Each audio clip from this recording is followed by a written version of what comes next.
Hello, everyone. How are you?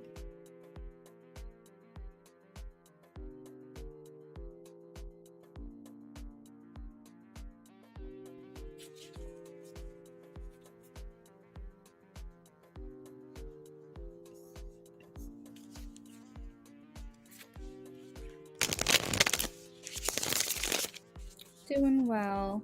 Today's a weird day. Our schedule's completely off from usual, and I think it doesn't feel like a normal day.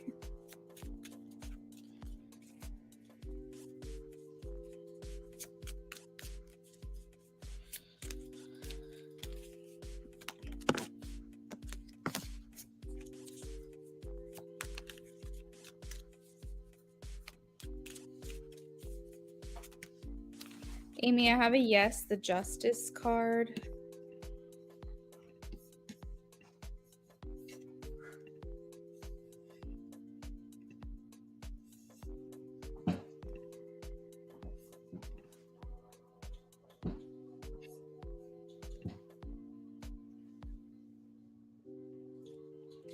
Stacy and SB, I have your donations. I'll add a list here in a second.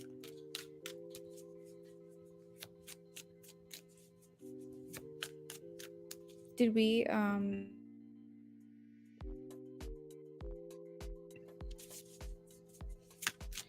Fatima, yes, the sun.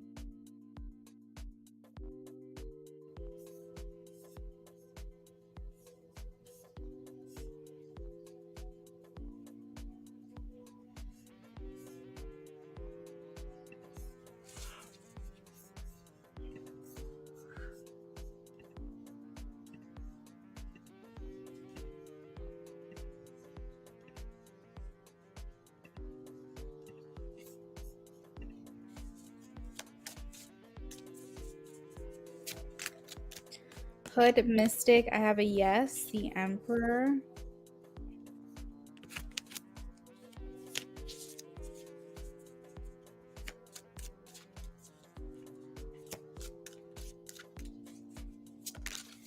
Natty, I have a yes. King of Wands.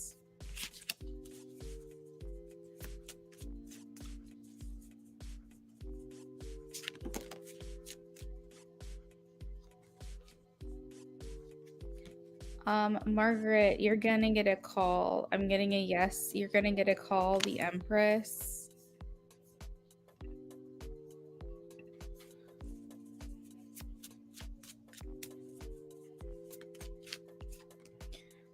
Daisha, I have the Hermit. I think this is possible for you, but the Hermit talks about needing to tap into our inner wisdom. Maybe some adjustments need to be made first.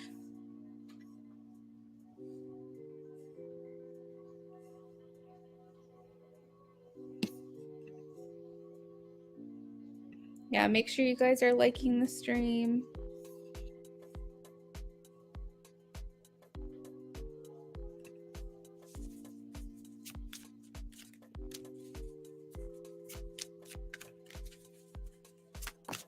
Shar, I have a no, 9 of Wands.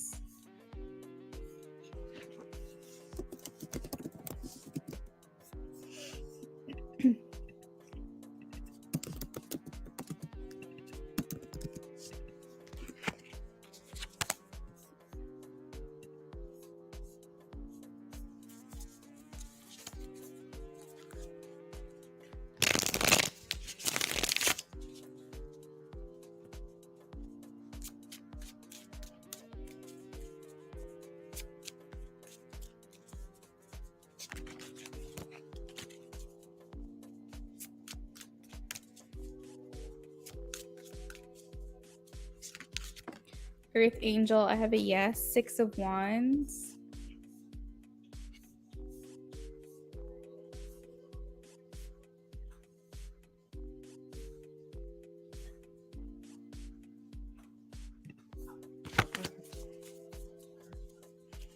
I feel like you gotta like wear a blanket or something. like a sweatshirt on or something. Yeah. Paper thin shirt today. Mm-hmm. Like he's just like right straight to Tony. Amber, yes, the lovers. You're welcome, everyone.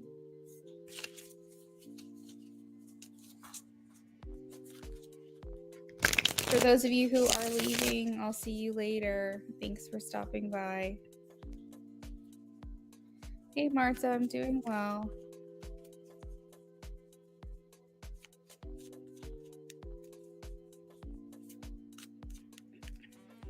You're welcome, Amber.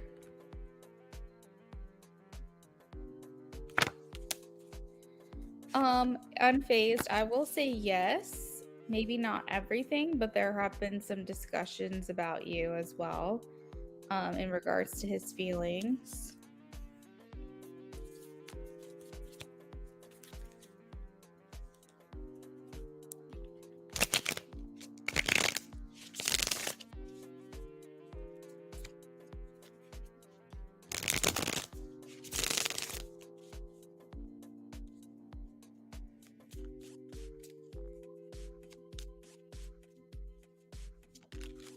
You're welcome. Marta, I have a, what is this? 9 of Wands. 2 in the future.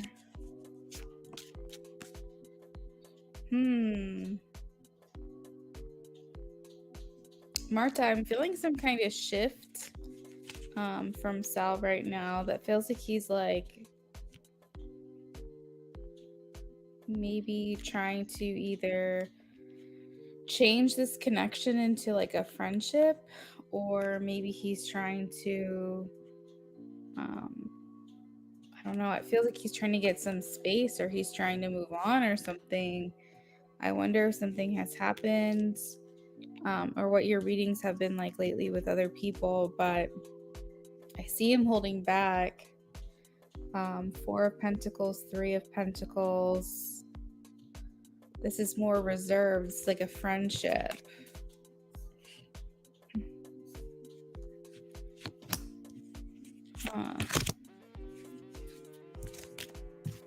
Yeah, this doesn't feel like normal for him.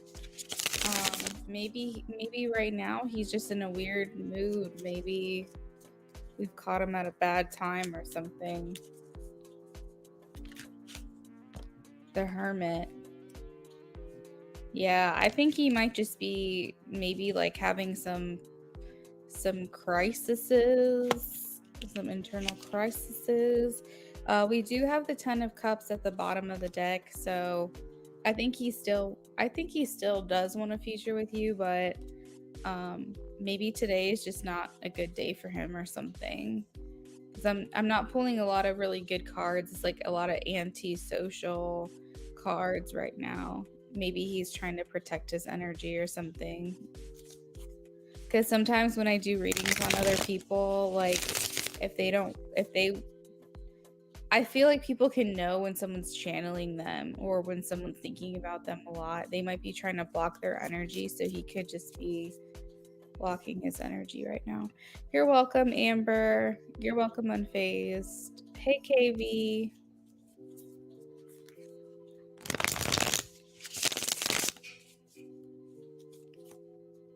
You're welcome, Marta.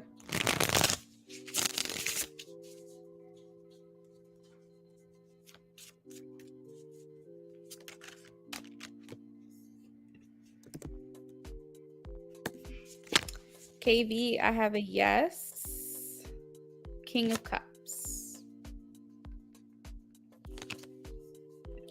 We have about 3 minutes left of the free list, and we are moving on to donations, starting with Stacy.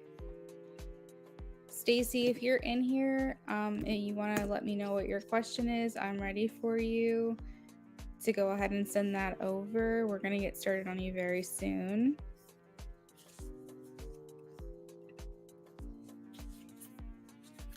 You're welcome.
Stacy, I have your messages. Thank you.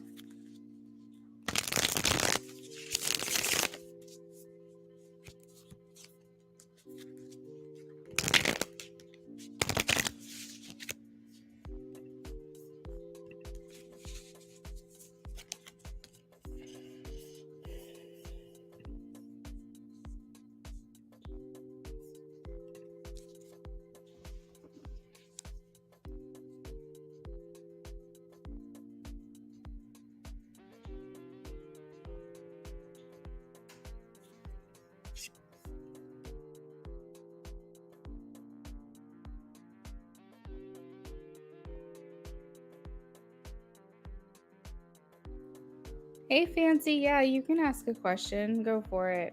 I'll have to be with you in just a minute in between donations, okay? Oh, wait. Actually, sorry. That was my mistake. I have one more minute before donation or before free list closes. So just post your question and then we're going to have to move on from free list.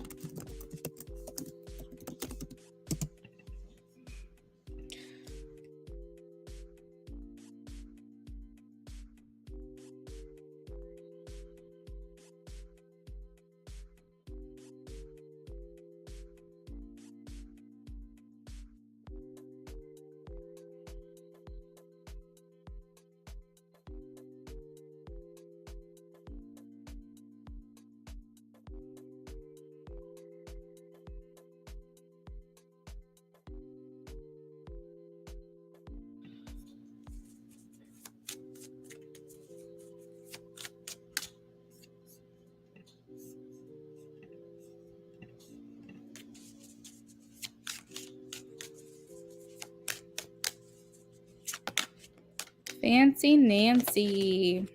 Okay. Well, this is a yes card for me. 8 of Pentacles.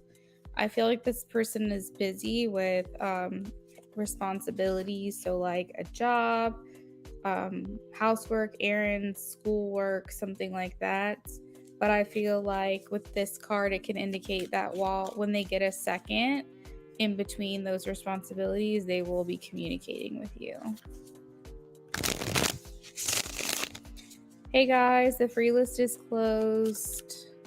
Sorry if you missed it. You're more than welcome to donate if you'd like.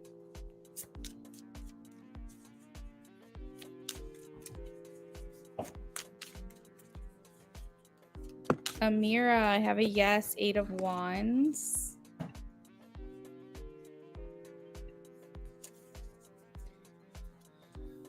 All right, Stacy, so I read your message. That is how it felt yesterday, that things were going to be left open-ended, that things weren't going to come to a complete end just yet. So let's see. Your question is, what can you do now to resolve these arguments we keep having so you can just be happy? Okay.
So one of the things I'm seeing here is,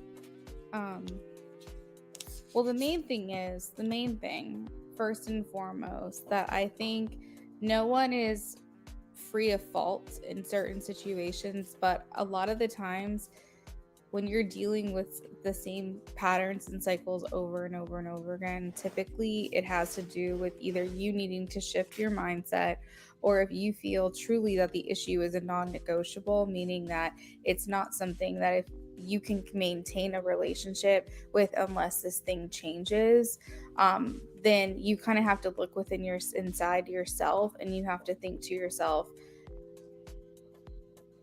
if this does not change, could I still love this person? Could I still be in a relationship with this person?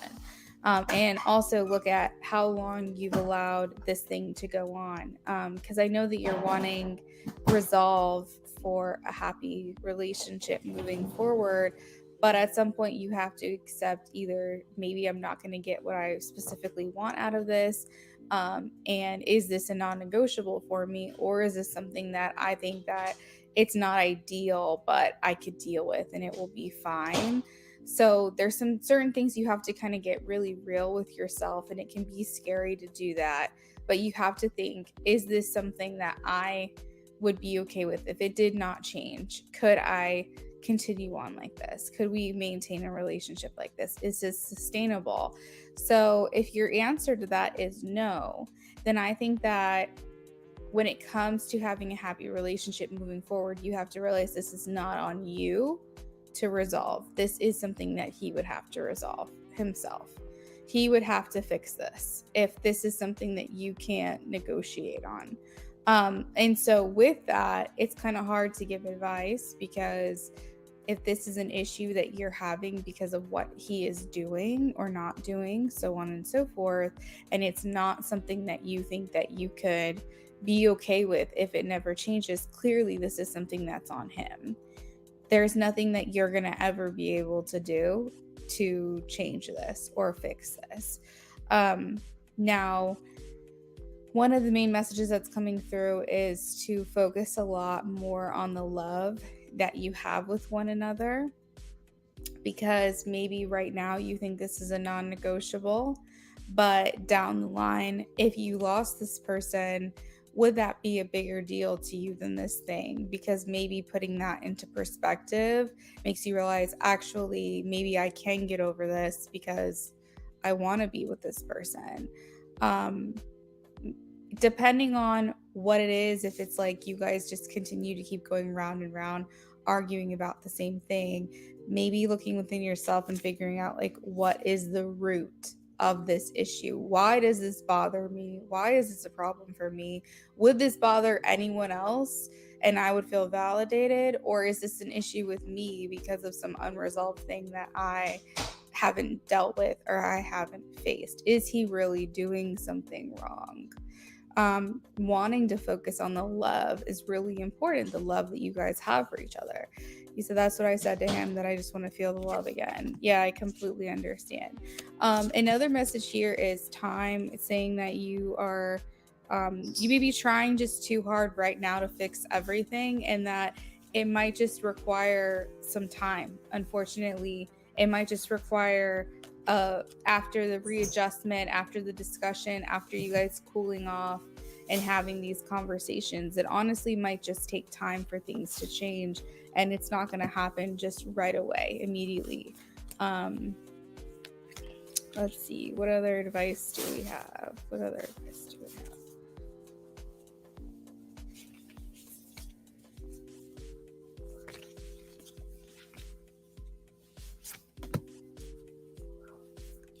So sometimes in relationships, we can focus so much on what's going wrong that we forget why we're even in the relationship in the first place. Let's see. I can see if I see the potential. I mean, I felt like I saw it yesterday. But we focus so much on, like, what the problems are that we forget to kind of get back to center and do things with each other and spend time with each other the way that we used to. Kind of like get back into that mode of like how you were when you first got together and why you first fell for one another. You're just too busy fighting and arguing. Every little thing is triggering you, but you're forgetting, like, well, why did you guys get into a relationship in the first place? Did you fall for him and he turned out to be someone completely different? Can he go back to that? Maybe not. Maybe he can. I don't know. Maybe he fell for you when you were a certain way. Is there too much history that has passed? It's going to be hard to get to that place of love. That is the question that you guys will have to determine on your own, but at least it gives you some food for thought to really think on this, because I can tell that you guys really do love one another. Let's see. Is there potential for things to change? Wow. Okay. So I am getting a yes. I have the Seven of Wands and the Judgment card. So this talks about overcoming obstacles and hardships, overcoming any challenges that you guys are facing right now. And Judgment talks about creating a new relationship, a new life together. Judgment says, I forgive you, you forgive me. We learn the lessons of the past and maybe we can't go back, but we move forward, and maybe the our relationship will look different, but it'll be better because we've now put all of this history behind us and we move forward into something even more better, like more better, even better than before. So Judgment says, like, I respect the past, but we're gonna leave it there. We're not gonna keep dwelling in these same issues over and over again. We're going to say, okay, that was that, but that's not us now. We're going to put that behind us and we're going to move forward into something better. So that's kind of the energy here as far as like what the potential is for things to change, is you overcoming obstacles, you getting over this, getting over the hump, and you moving forward into a better relationship with one another. You're not going back, you're not trying to change one another, but you are trying to say, like, I respect you, you respect me, we love each other, and we're ready to kind of break this cycle.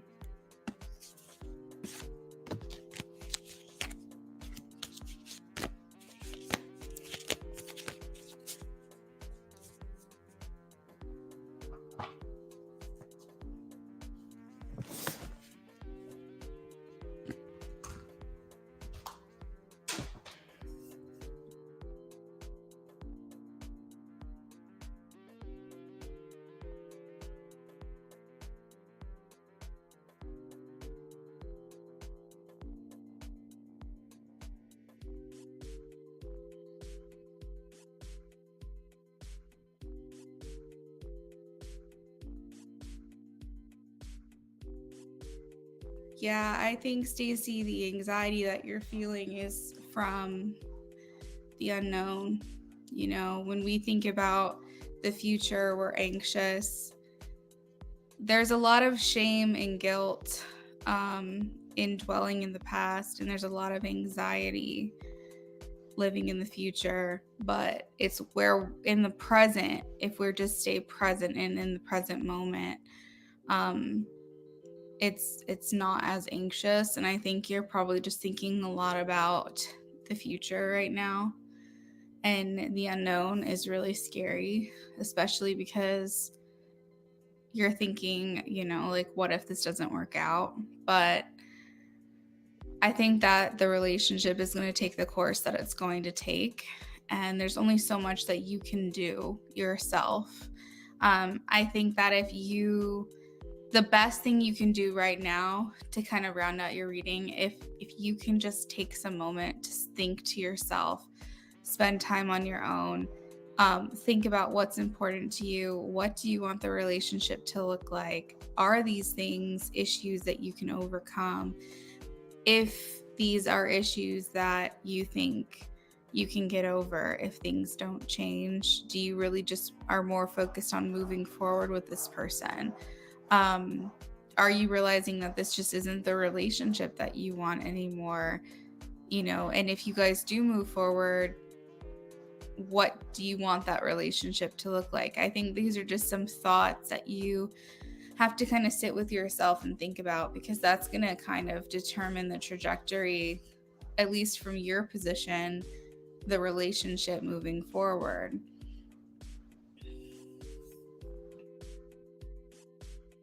That's okay, SB. You're good.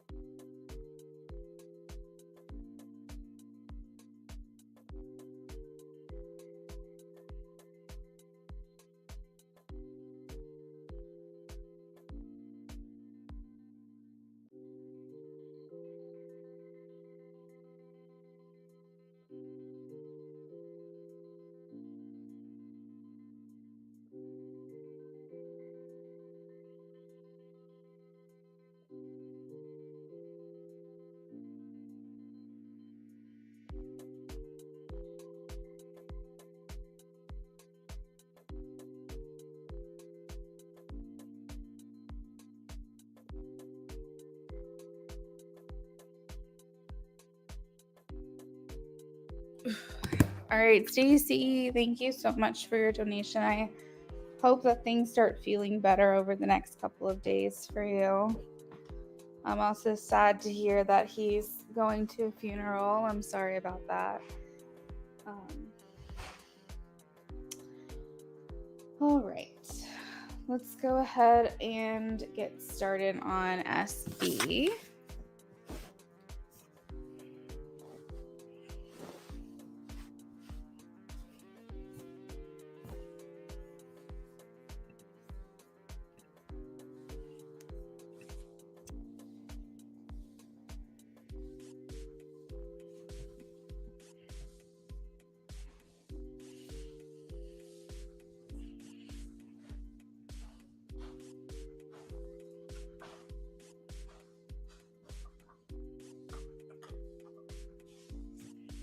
You're welcome, Stacy.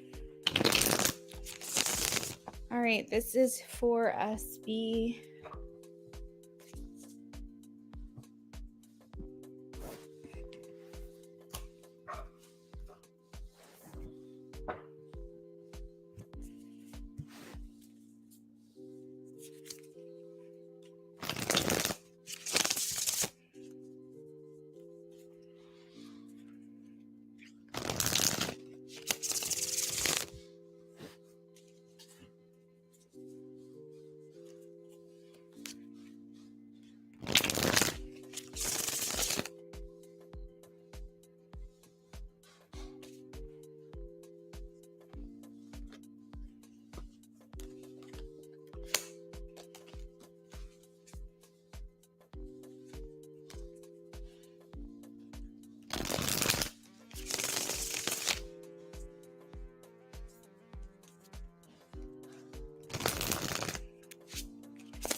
All right.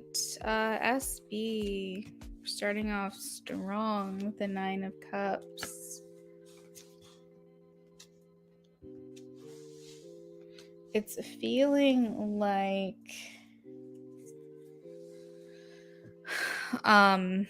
you are a wish come true for them. The 9 of Cups here talks about wish fulfillment. What is it that you desperately want or are hoping will happen? And, or what are you wishing for? And him feeling like he got it with you. So his intentions here, I think he's still in observation mode.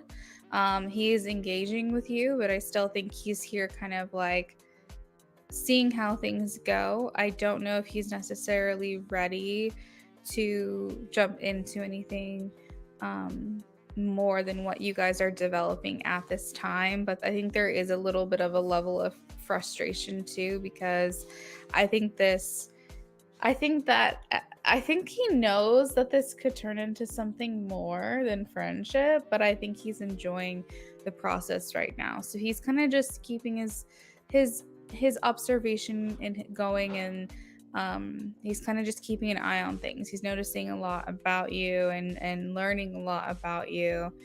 And I think that he's here to continue to put more effort. I think he wants to put more effort into this.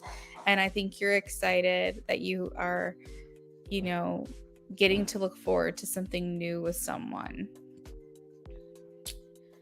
I feel like there's a lot of excitement around wanting to be together as much or as often as possible. I think that you're at a point right now, or maybe even he is too, where you guys honestly probably could spend your days talking and hanging out together. I see that there's not a lot of opportunity to do that, even though I think that's what you guys would really want to do. And so that's how I'm viewing like your strengths and weaknesses right now. And the connection is more so like the ability to actually get together and spend time together and see one another. Um, I feel like the energy around the relationship is I'm going to temper myself. We're going to do this the right way. Um, I'm going to take my time. I'm going to be patient, but I am watching you. I am keeping an eye on you. I am noticing you. You've definitely caught my eye. You've got my attention, and I'm not going to rush things, but I'm excited about this. Like there's just a lot of excitement here around your connection. And I think what's hidden here with the 5 of Cups is that there is a part of you, I feel SB as well as from him, that you are like, yeah, let's just see where this goes. Let's see where this goes. But because it's kind of like a tantalizing kind of like friendship slash kind of flirty slash will they won't they slash what are we, where is this going, there's like that excitement, but there's also like that feeling of like, well, if we are going to be something, if something does happen, like I wish I could know, or I wish I could see that, because the 5 of Cups kind of indicates like, I feel like for him, like I feel like for you are okay if you guys just give each other a hug goodbye. But I think there's also part of you that thinks, oh well, is he gonna kiss me? Because I'd be okay with that. And I feel like he is the same way too.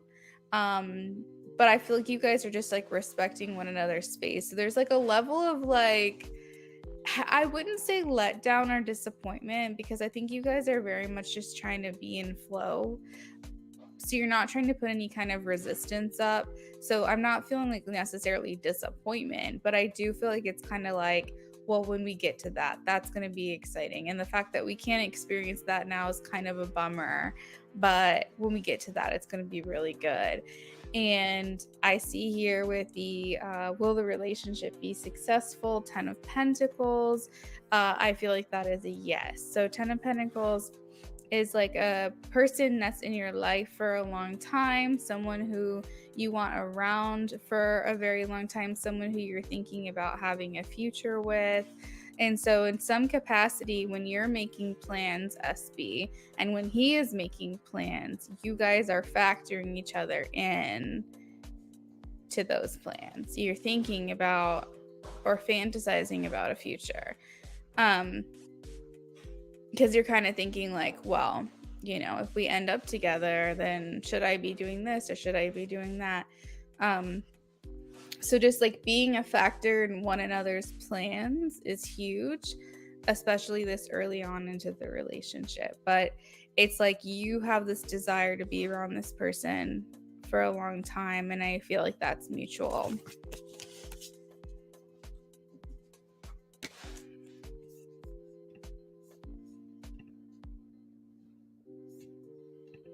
Hey, James.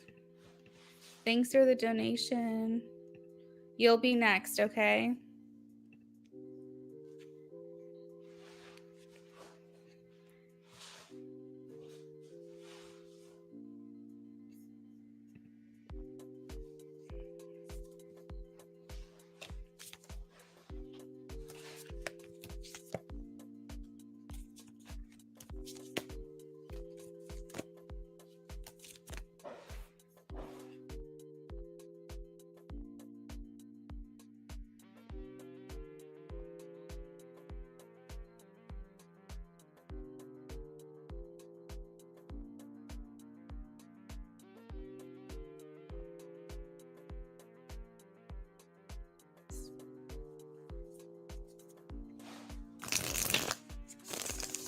Hey, Alphonse. Welcome in. You're welcome, James.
So SB, a couple things coming through. He feels like you have a really good sense of humor.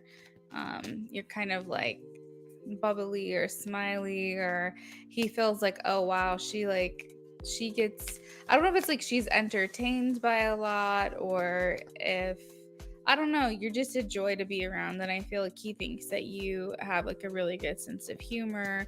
Maybe you guys find similar things funny. Let's see.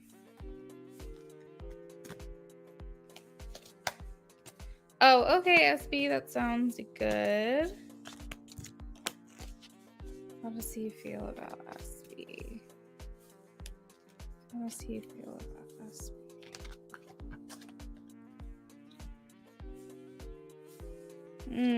He feels like you're a good, I know this is so like clinical, but he feels like you're a good Samaritan. Like he feels like there's a part of you that has like a really good heart. Someone who likes to be of service to other people is really attractive because it shows how like caring you are. And how selfless you are and how you're willing to help someone else is just such an attractive quality. And so he feels like you have just this huge capacity to help other people. And I don't know if that comes with like, you know, what you do for a living, or just he can just sense you're pure of heart, but he's getting that feeling. He feels like oh wow, he's saying she's a good companion. She's a good companion. Like I feel like he's saying like, wow, you know, I would love for her to be well suited for me. I would love for us to be a good match. Because she just seems like such a good person to have in your corner. And I hope that things continue to go well here, because she's the kind of person that I'd want by my side. I'd want to have her by my side. He's sensing maybe some type of like loyalty, and again like that feeling of unselfishness coming through. He feels like you have like compassion and humility, and again this is coming through as like very attractive to him. It's very appealing that you would be this type of person, mainly because I think a lot of people out there can be very selfishly motivated. Maybe for him it's refreshing to be around you because you aren't that way.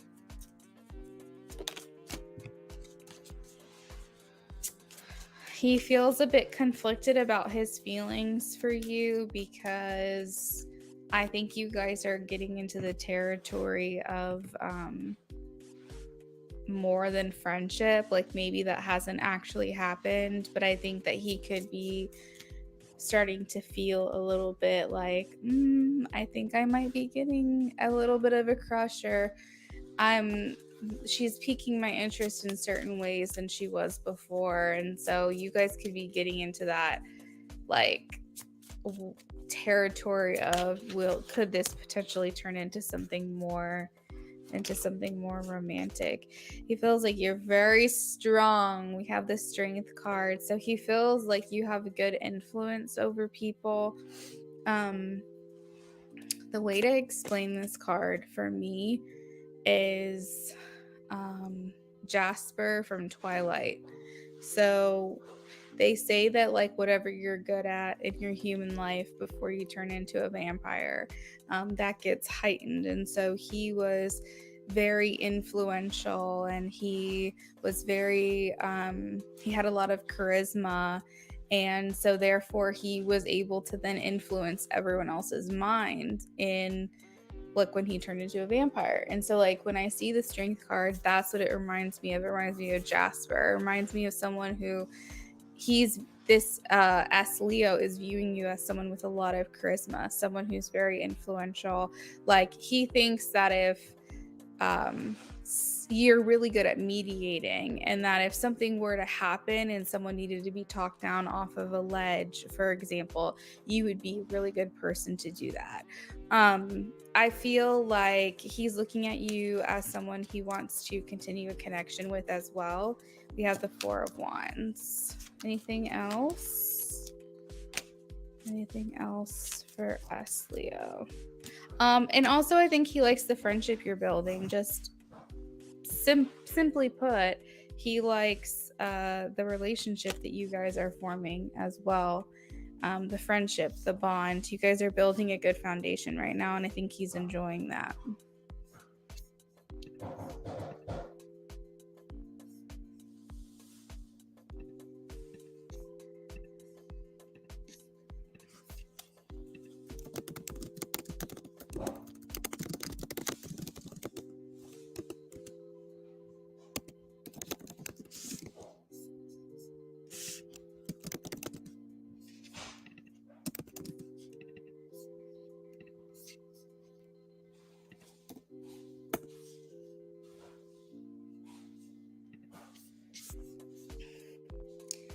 James, if you are here, we are ready for you.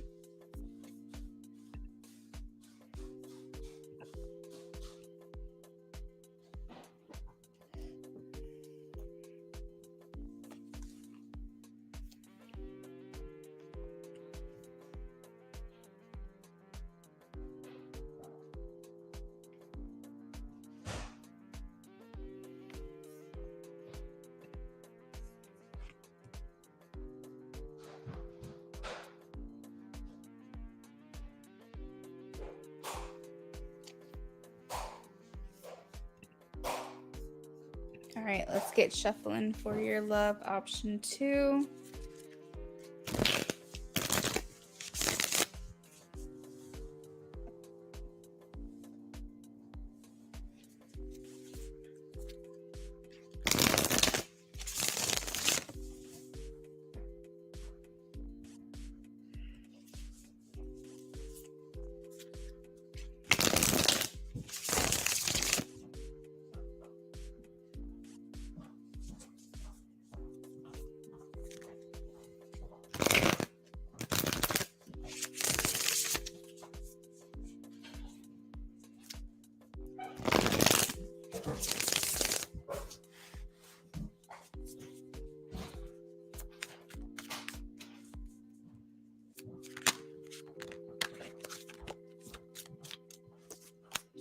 Ooh, James, 10 of Pentacles just tried to fly out of the deck. 10 of Pentacles is a good card. It's like a relationship card, but not just that. It's like long-term relationships, like life partner, marriage. that kind of thing. So you got the 10 of Pentacles energy here.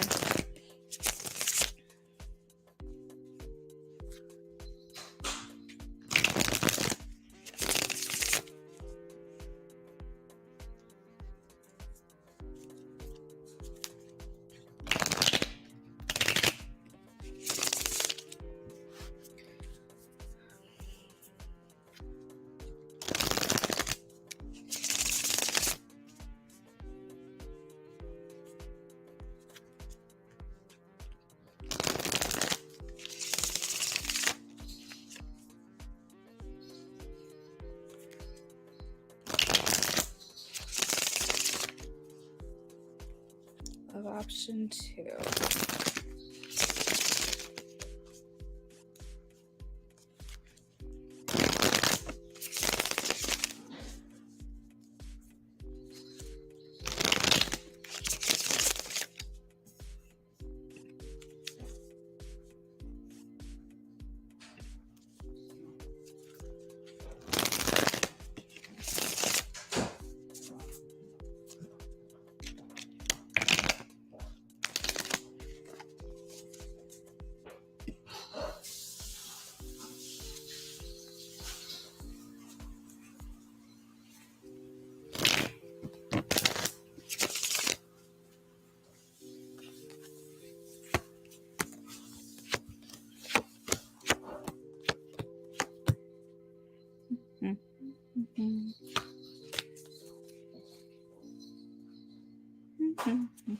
So James, the theme here is transformation.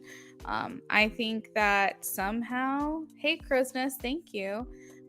You will be after SB. I just posted the donation list there.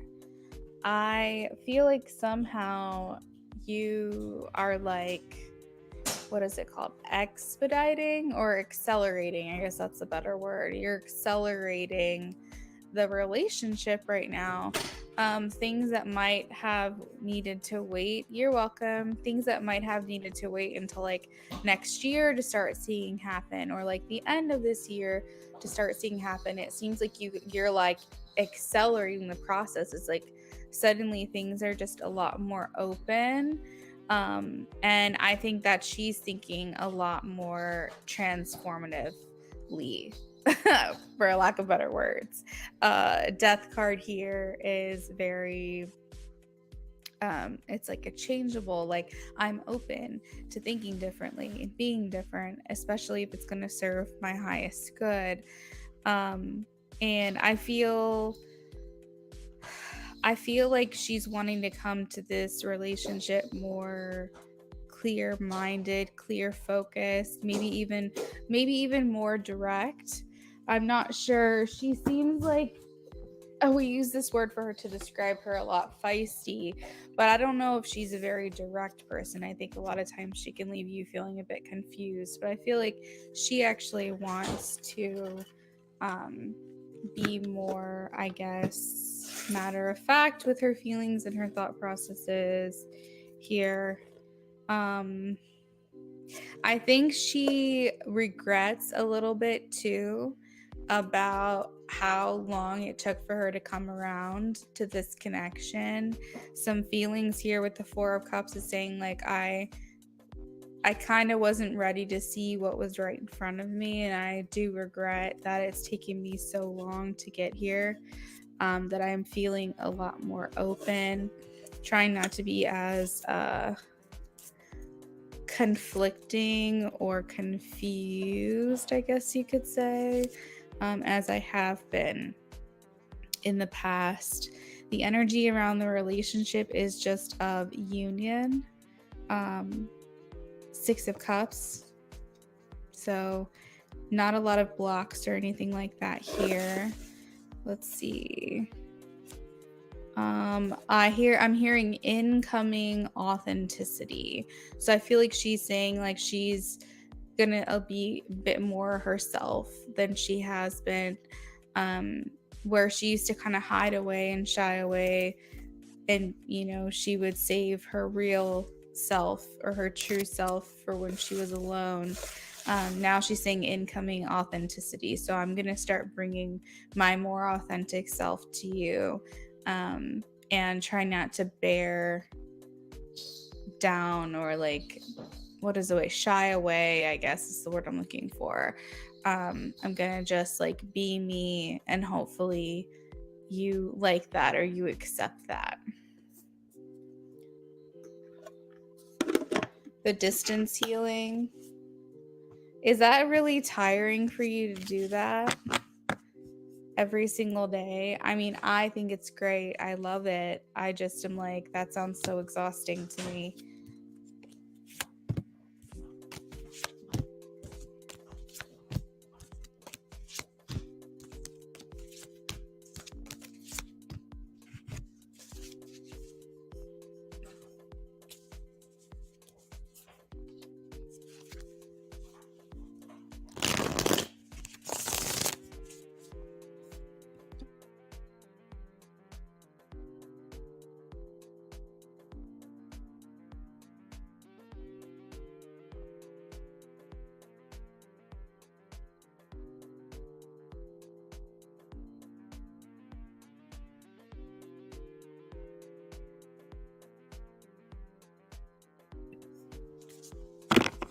Oh, not yet. Okay, that's good. That's good.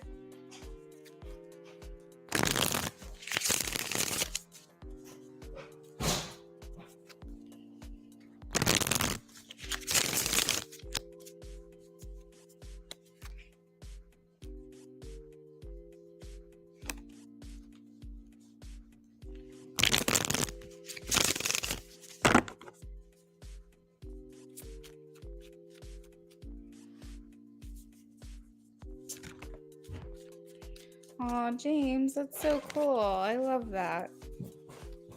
Alphonse, my free list is closed for the day. Sorry to say.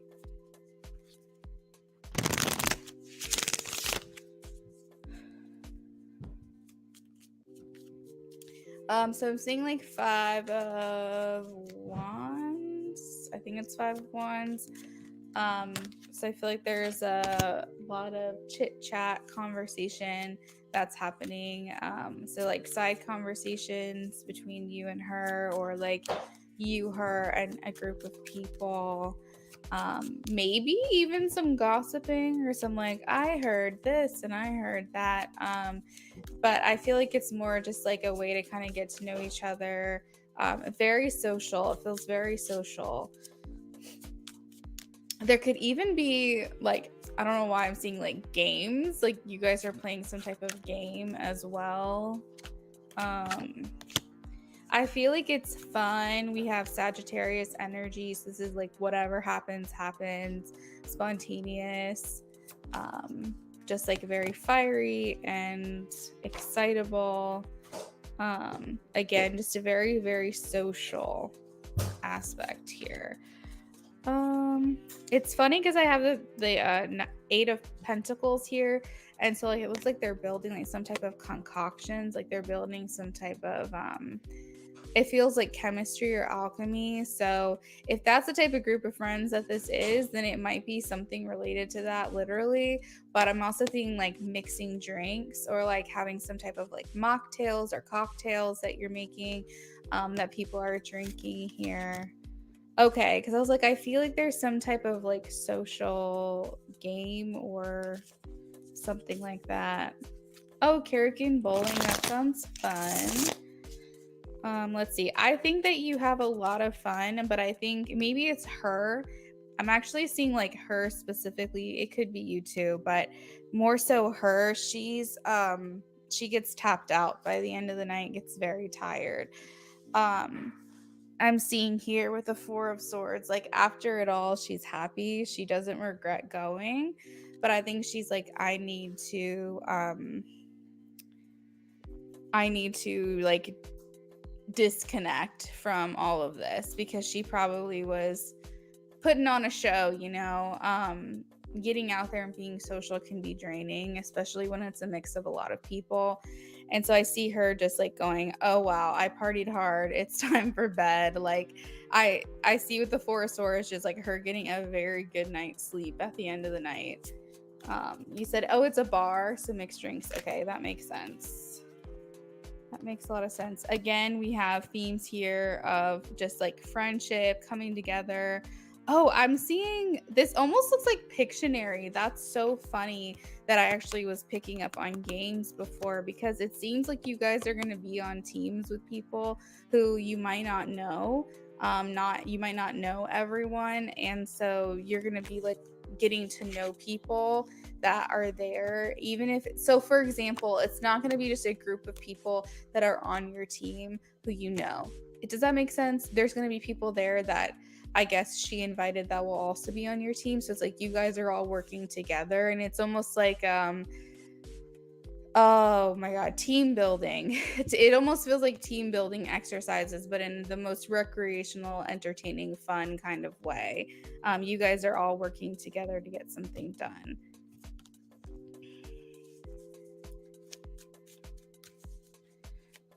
Lots of communication, good ideas. This just feels like, honestly, it just feels like a good time. It feels chill. I don't feel like there's a lot of expectations on the night. I think that the both of you have a lot of fun. There's like, again, with the Fool, like arms up in the air and like, yeah, celebration. So if it is bowling, it's kind of making me think like when you guys get a strike or something like that, you're just like coming back down the lane really excited about it, and everyone's like, oh, good job. But it feels fun, it feels good. It does feel like you're getting some time with her, but it does feel very much more group focused. So try to do things if you want to spend time with her, like say, did you want to ride over there together, or can I drive you home? Or if there are like group activities, try to get on her team, that kind of thing, to be able to spend more time together, because everything does feel very group oriented. Oh my gosh, that's so funny. I love that. I've actually seen people do that for bachelorette parties. Like all the girls will dress up like a grandma and go to like Nashville and hit the bars and stuff. I always thought that was really funny.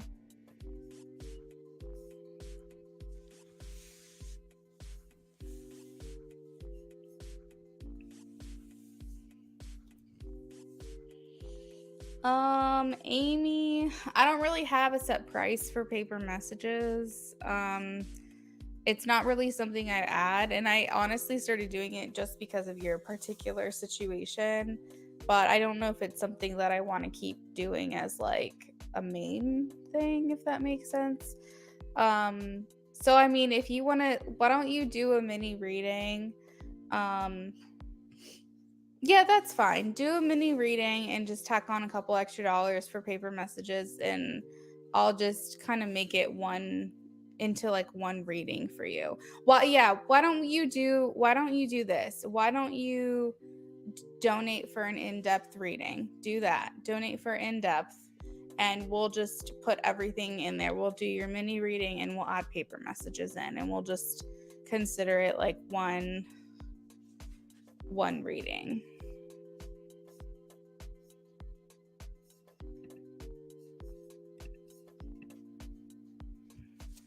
All right, so James, next question. Okay, good. Because I was going to say, yeah, if you're wanting to spend some more like time with her, that's the way you can incorporate some one-on-one time. Okay, Amy, thank you. That sounds good. Yeah, I appreciate that. Thank you for asking.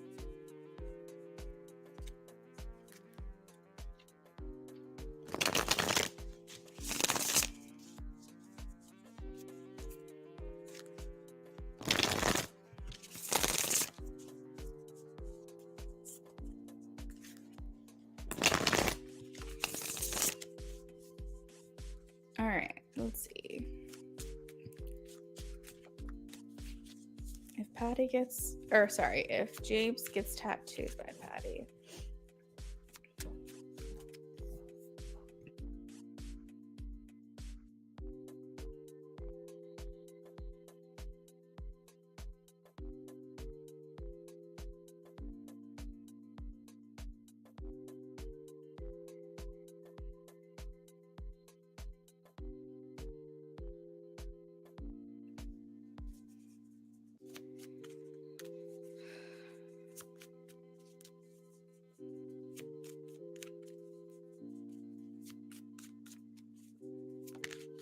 Wow, okay. First card out, James, the Lovers. So I feel like right there that says it all. Ooh, Page of Cups. So I feel like you trusting her is like this weird indirect, I don't want to say weird, but like this, it's indirectly making her feel like, okay, he's getting vulnerable with me and he's trusting me. And it's kind of resulting in this feeling of like, maybe I should trust him kind of thing. It's like that reverse psychology where like they say, you know, if you would think if someone does a favor for you, it would make you like them more because they're helping you. So you'd think that it would make them like you or make you like them more. But it's actually that person that starts to like you more because they're doing you a favor. And psychologically speaking, they're saying, if I'm doing you a favor, then that must mean I really like you. That means, therefore, I like you more than I did before because I'm doing something selfless in effort to help you. And so there's like a reverse psychology thing that happens here. It's what it's feeling like. It feels like vulnerability. It feels like you trusting her is then resulting in her feeling the ability to trust in you. And so I do feel that. And also, it's you guys kind of tapping into this creative energy here, Page of Cups. You guys, with this like spiritual side that you guys have within yourselves, and then this creative side that you guys have within yourself, it's like almost forming as like this bonding moment that allows for you guys to feel like you can trust one another. So I'm gonna say yes, James. I do feel that. I do feel that she'd be open to it. Now I don't know if she would appreciate it as like a tit for tat. Like if you presented it to her and said, "Hey, if I get a tattoo by you, would you be interested in getting massage and Reiki from me?" I don't know if that would go over so well, but I think that if you just open-ended go and get a tattoo from her because it's what you want to do and you want to spend time with her and you want to get it because she's a really good artist and you trust her. I think then in the end, if like, you know, a week or two later, you're like, hey, you know, would you ever be interested in getting Reiki or a massage from me? I would love to like return the favor. That I think would come across a little bit better to her than rather like, if I do this for you, do you want to do this for me? Yeah. I know, James. I know. I just want to be clear that I think that if you just do what you want to do and then you kind of like later on go, hey, I'd love to return the favor, I think that would definitely read so much better. And I'm sure you, like, when I say these things, I don't want you to think I assume that about you. I'm just kind of giving the information as it's coming in.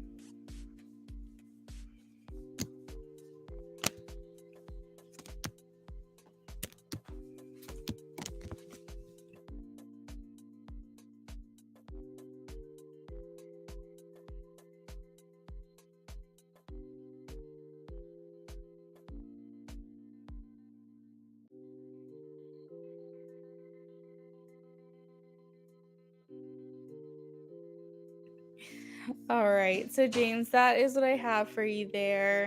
I think that's actually really sweet to go get a tattoo from her. I do hope you choose something that means something to you, though. That's not just like getting a tattoo for the sake of it. I hope that it's something that is important to you that you go get done. I've actually been thinking a lot about tattoos today, which is kind of funny. I don't have one. I don't have one at all, and neither does my husband, but we've always been interested in them.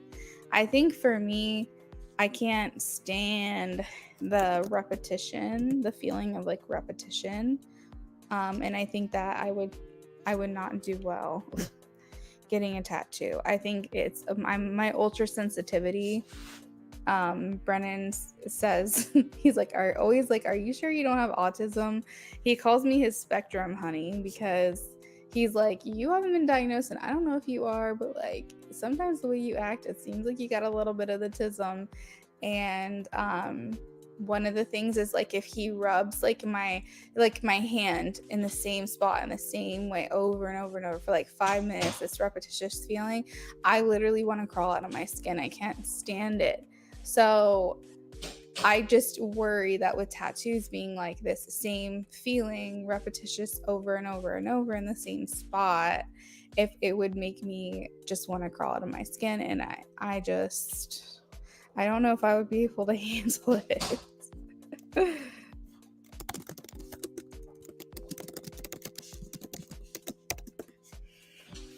Oh, you do have an idea? Aww. That's so sweet. I love it.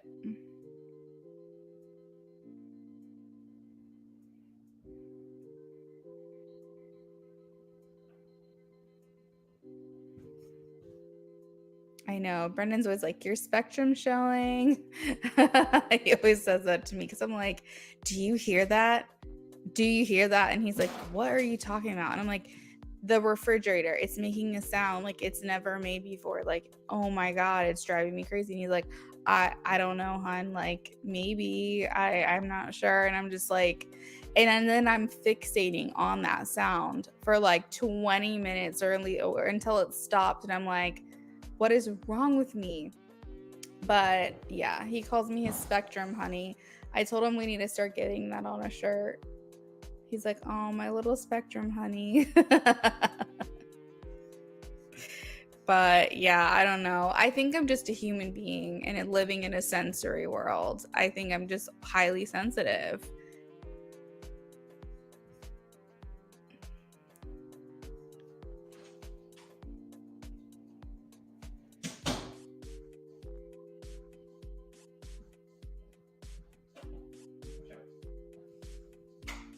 Oh, wow, Amy, that's interesting.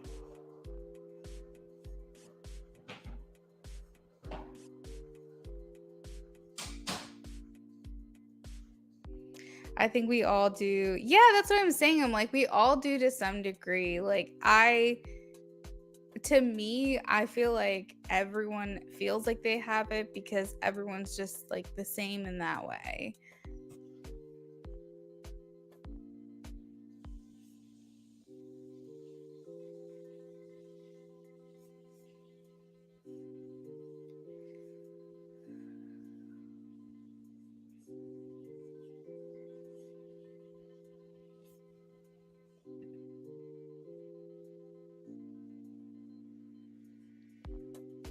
All right, so let me update the donation list really quickly. We have SB, and then we have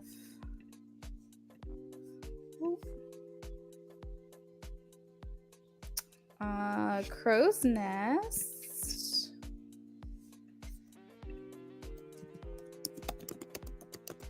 And then we have Amy. SB, if you're here, please check in with me, friends. Crow's Nest, if you're here, you can also check in with me because if SB doesn't check in soon, then we might just go ahead and move on to the next.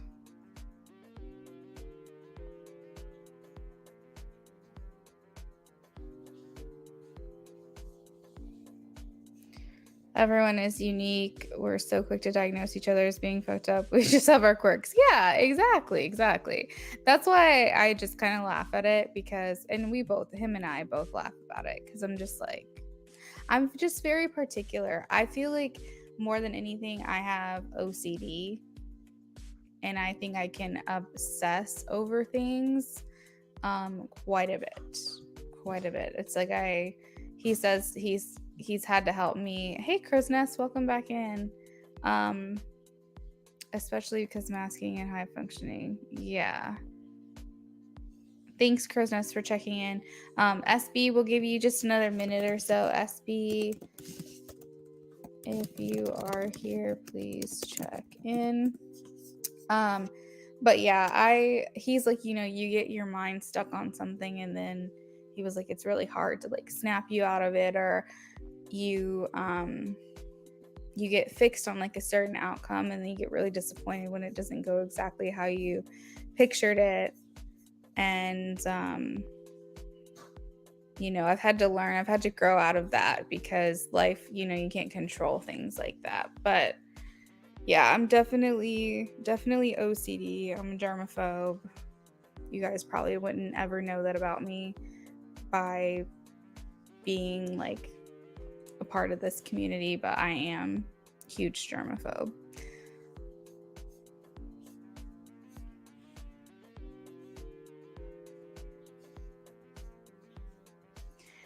Hey Zoofan, I can do a yes no reading for you for free, but that's all I can do. You'll have to donate for anything else. Same for Prem Kundar. I can do a free yes no.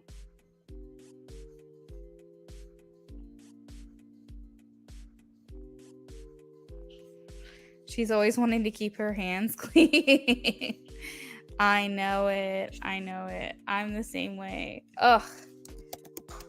But luckily I married a man. Crow's Nest, you can post if you want. We'll go ahead and start yours. Luckily I married a man who respects my, we'll call them quirks, and how particular I am about certain things. He respects that about me. So he will do things the way that I would want them done, even though he's the one doing them, because I guess it's partly for his own sanity, because he doesn't want to hear me complain about it, but also because he understands my thought process and why I want things done a certain way. And I think he also does have a little OCD too. And, he wants to be clean and keep things clean, and he's very organized. He's very ritualistic. Everything he does, the same things the same way every single day. His clothes are folded, put away. He puts his keys in the same spot. He puts his shoes in the same spot. So he's ritualistic, which helps me, because then I can anticipate how he's going to function. Let me tell you, when we moved in together, it was very seamless. It was very simple. Like, we just got each other. We just understand the way that each other functioned fundamentally, and it's perfect. And I'm like, I feel like you were handcrafted for me, because I don't think anybody else would be able to handle the way that I want things done except for him. And he appreciates it. Not only just tolerates it, but I think he appreciates me being the way that I am.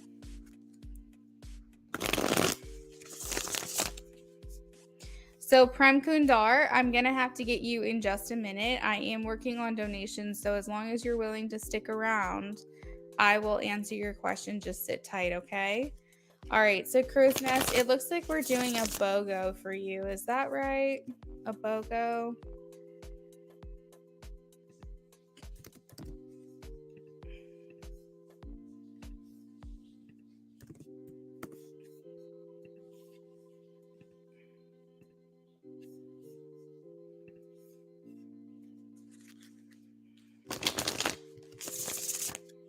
Perfect. James, thank you for hanging out with us and stopping by. Thank you for your donation tonight. All right, Jessica, what can I expect in love in the near future? Let's see. Ooh. Okay, so I feel like you're gonna have to be making a choice between your head and your heart, is what it's saying. We have the Chariot here. Either that, or you recently made that decision, because it's at the beginning of your reading. So I would take it as like either it's about to happen or it recently happened. The Chariot here talks about like needing to move forward, needing to move on, but also being like, which route do I take? Which way do I go? What's going to be the better situation for me? What's going to be the better outcome? And needing to just follow your own intuition and trust your gut on this decision. Let's see. I almost feel like you're going through a dormant period of time. SB, it's okay. go ahead and post your questions and we'll get to you next, okay? I almost feel like you're going through like a dormant phase where you're kind of in that hibernation slash what is it called, a cocoon, I think. Like basically you're like in that middle phase where you haven't quite transformed your life, your love life into something new, but you're kind of in that place right now where you're just like in preparation mode. I feel like that dormant feeling of you being maybe a little bit more on your own right now might be kind of a theme for you. um Focusing more on self, spending more time on your own, not being as social when it comes to your dating life. This doesn't feel, I'm getting the message though, this isn't like forever. This is a very brief period of time in the grand scheme of things, but it's just for a little while because I do hear like you going on dates. I would say, well, let me see if I can get a time frame when, because I'm feeling like it's like within 2 to I feel like it could be within 2 to 3 months. You would start going on dates again. I'm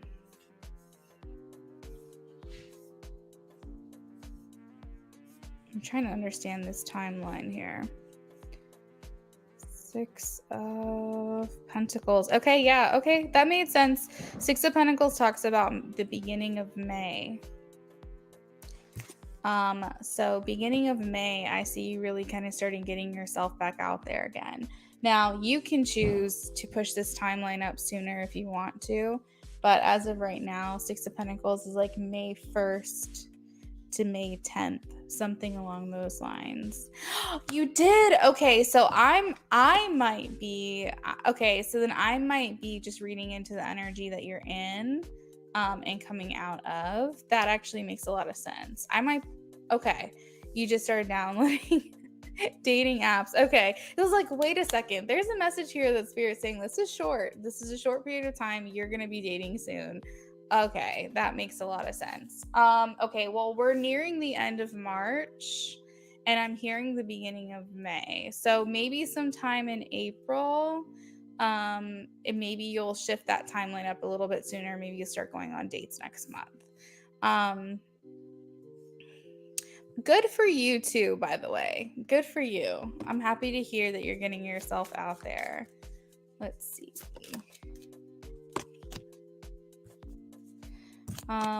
Okay, what can she expect from these dates on this dating app? What can she expect?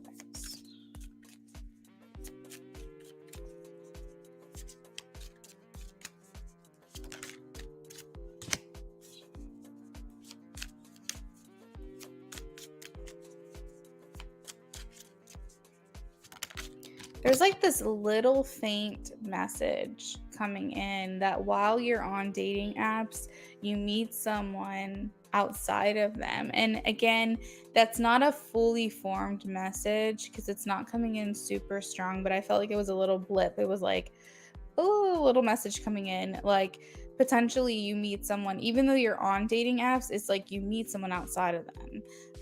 While you're on the dating apps too, mind you. I feel like it happens during the time that you're on the dating apps. You're like putting it out there that you're ready to date again, but like you run into someone at like a coffee shop or a store or like a mutual friend at a social gathering. Like, I don't know. I feel like it's almost like, okay, it kind of makes you laugh a little bit because you're like, I'm on these dating apps and I end up meeting someone in real life, which is kind of funny.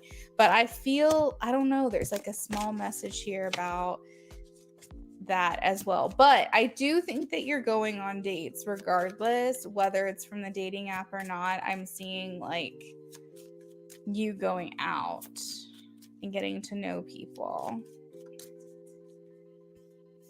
You said you were in hermit mode for 2 years. I'm hoping to find commitment and not specifically for the apps, but who is coming in the near future in general. Okay. Who's coming in for her in general? Who's coming in for her?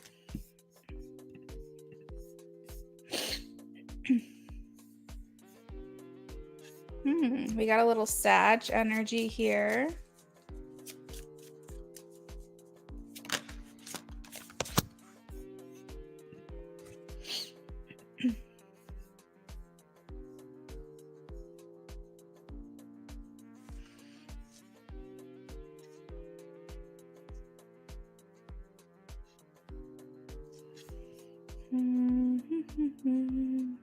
We also have Aquarius, fire, air.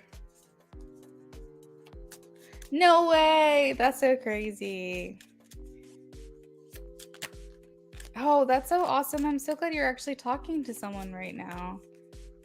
Okay.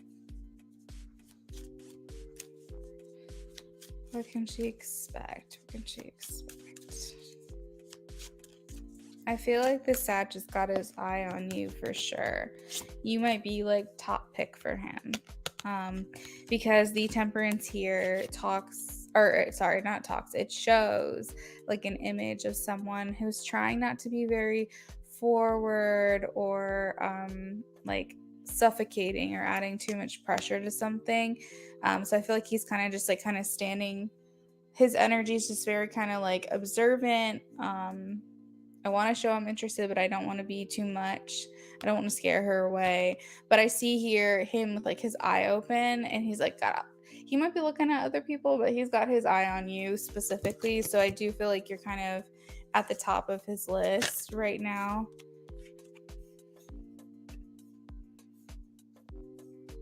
So he could say like maybe you're his favorite so far.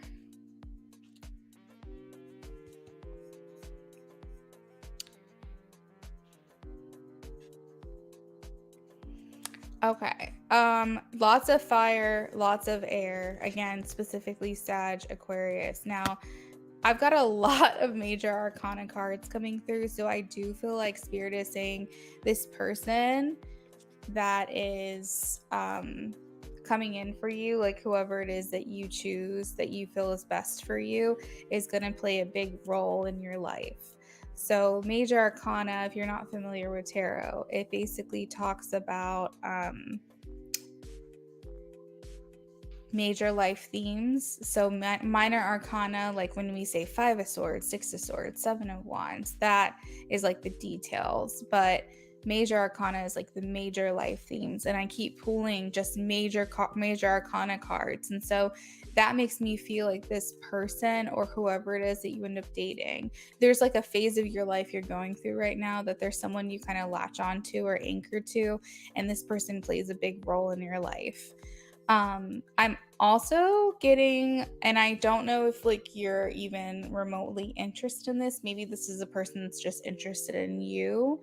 But I am getting a little bit of Pisces energy too. So this could be like a sign in their chart, like a part of their big 3, or this could just be a Pisces that has their energy on you. Feels like a water sign or something. Maybe specifically Pisces, but it could be Scorpio or Cancer.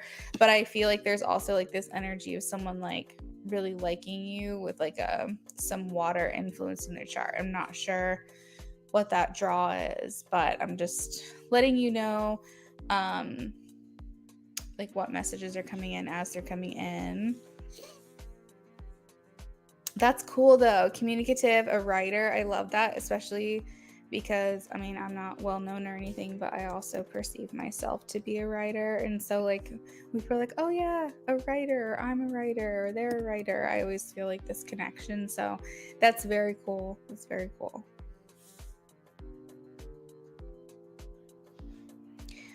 Yeah, so I feel like, especially with the Judgment card, this is talking about you entering a new cycle. Well, let's not call it a cycle. Let's call it a chapter. You entering a new chapter of your life. Things feel like they're renewed. I see the Lovers peeking out a little bit here. Will she find commitment I'm just gonna say this year. Will she find commitment this year? Oh, I have the Justice card. So this is a yes. This is again the second imagery that we've pulled for you where someone has one eye open and one eye closed. But justice is saying that you're going to get your justice. You're going to get what you deserve. You're going to feel like you've been vindicated, validated. You're going to get what you want this year.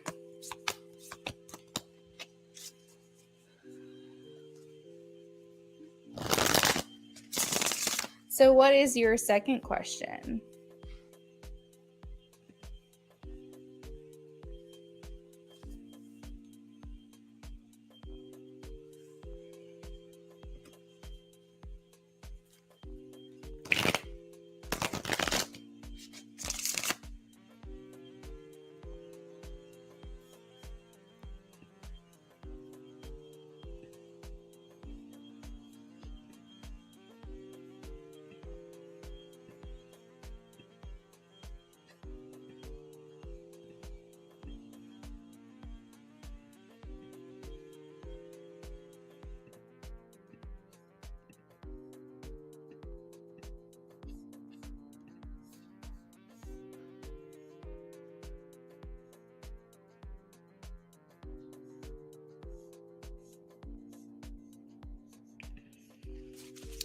I felt a strong connection to Chris. Here we go. Okay.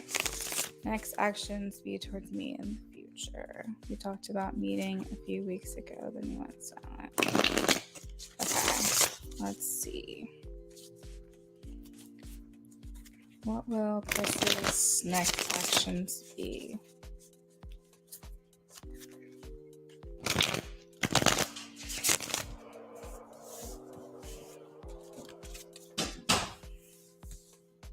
Hi. Why are you looking at me like that? Staring at me. Is it because of my beauty?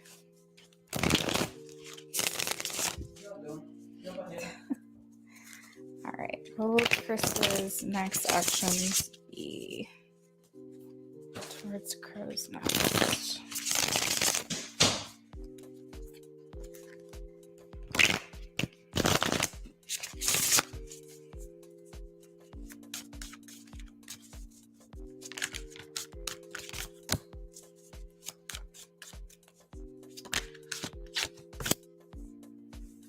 Wow, Crow's Nest. I feel like you're entering a phase where you're going to have a lot of men after you. There's like this feeling here of competition. Chris feels like he's in competition with other people. So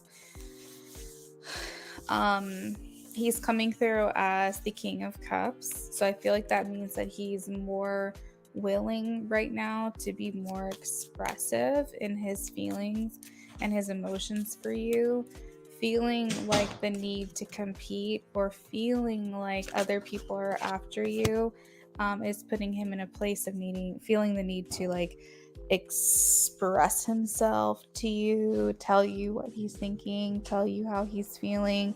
It's almost like pushing him into this level of discomfort because I think that he's realizing it's now or never. It's now or never, dude. Strength card indicates that he's protective of your connection. And I think that he is feeling as well that your connection is very strong with the strength card here. Let's see. I think, honestly, I think he might try to step up a little bit more here. You know what's funny? I swear to God, I feel like because there's such thing as a collective consciousness, and I feel like we all have, psychic abilities. We all have these abilities to tap into a further or inner knowing. I swear to God, men just know. And maybe men in here can tell me if you feel this way about women, but men just know when we've moved on from them. They just know when we're moving on. They know when we've started talking to someone, or they could feel it. They start coming back around. It's crazy. And I feel like that's kind of that energy with him, is that he's like sensing you're pulling away, you're not thinking about him as much, like your energy and your attention is now being split. And I think that he's kind of like, wait, what's going on? What is going on here, actually? I see him looking at you as the Queen of Wands, as he should. That is your true state here. The Queen of Wands, I believe you said you're a Leo. So, you know, he knows that you're going to turn heads. He knows that you're going to get attraction from other people. Other people are going to be looking at you and wanting you. He knows that you're a good catch. You know, I feel like he's just like, man, like I don't want someone else to want her. Like, and I feel like he's again very protective of that energy with you. So I have the 10 of Pentacles. Again, I feel like knowing that he's in competition with other people is going to push him out of his comfort zone a bit. And I think that he might be making bigger moves towards you because of this. The 10 of Pentacles here might be him trying to solidify your connection through maybe a relationship, through commitment, basically to just take you off the market so that he doesn't have to be in competition with these other people. Because I think that he knows what a catch you are. I think he knows what you have to offer, and he knows what it feels like to be in a connection with you. And I think that he may worry a little bit about risking that. So anything that you have gotten readings on in the past in regards to him, whether it's good, bad, inaction, or intentional action, whatever you've known, I think the second that he starts to get the feeling or the awareness of you talking to other people, you going on dates, you know, any kind of hint, I think it's going to start putting him in his discomfort, and therefore it's going to push him into taking more of a action in your direction.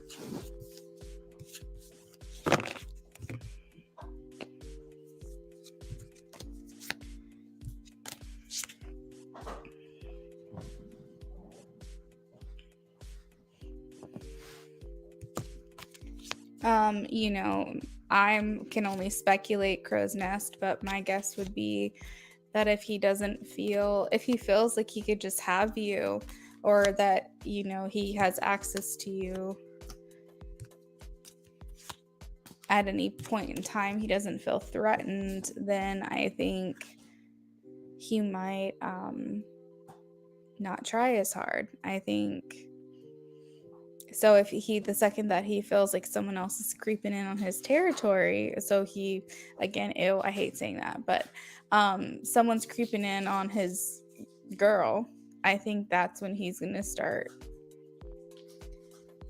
defending it. And yeah. That's so weird. Female territory? That's pretty good.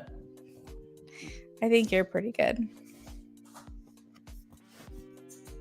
So yeah, I think the main thing you'll have to do is kind of like make him feel like he doesn't have access to you, and then you'll start to see him step up. But the question will be, will you want him to at that time?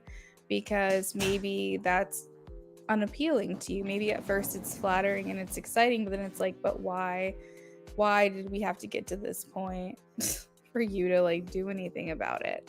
So at that point, then the ball is in your court and you can decide what you're going to do from there.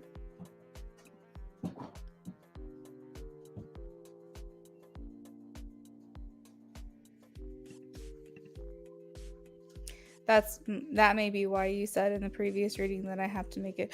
Oh my gosh, you're so right. That does make sense. Wow, that was a really full circle read in real time. That's really cool. Yep, you might be right. Right.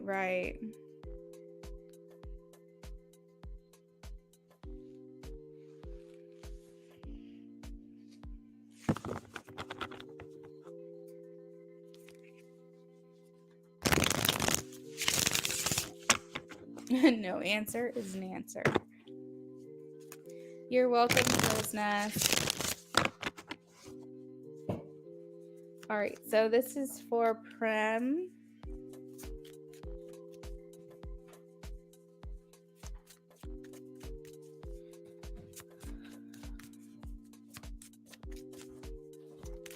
Crow's Nest, I hope you have a great rest of your night. Thank you so much.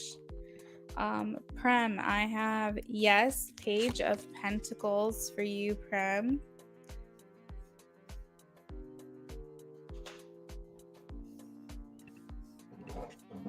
All right, next up we have SB.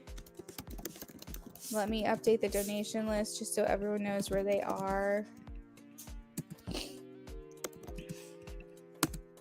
If anyone wants to pay to skip, you can do that. But I think the only person that could pay to skip technically at this point would be Ray.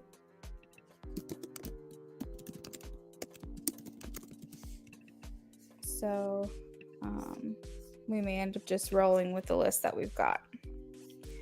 Hey SB, thanks for checking in with me. I got your questions on the screen.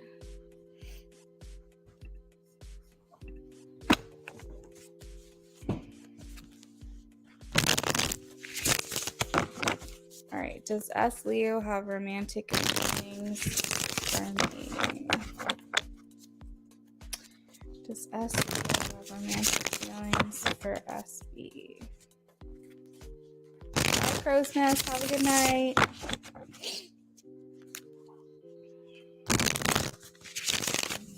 S Leo have romantic feelings.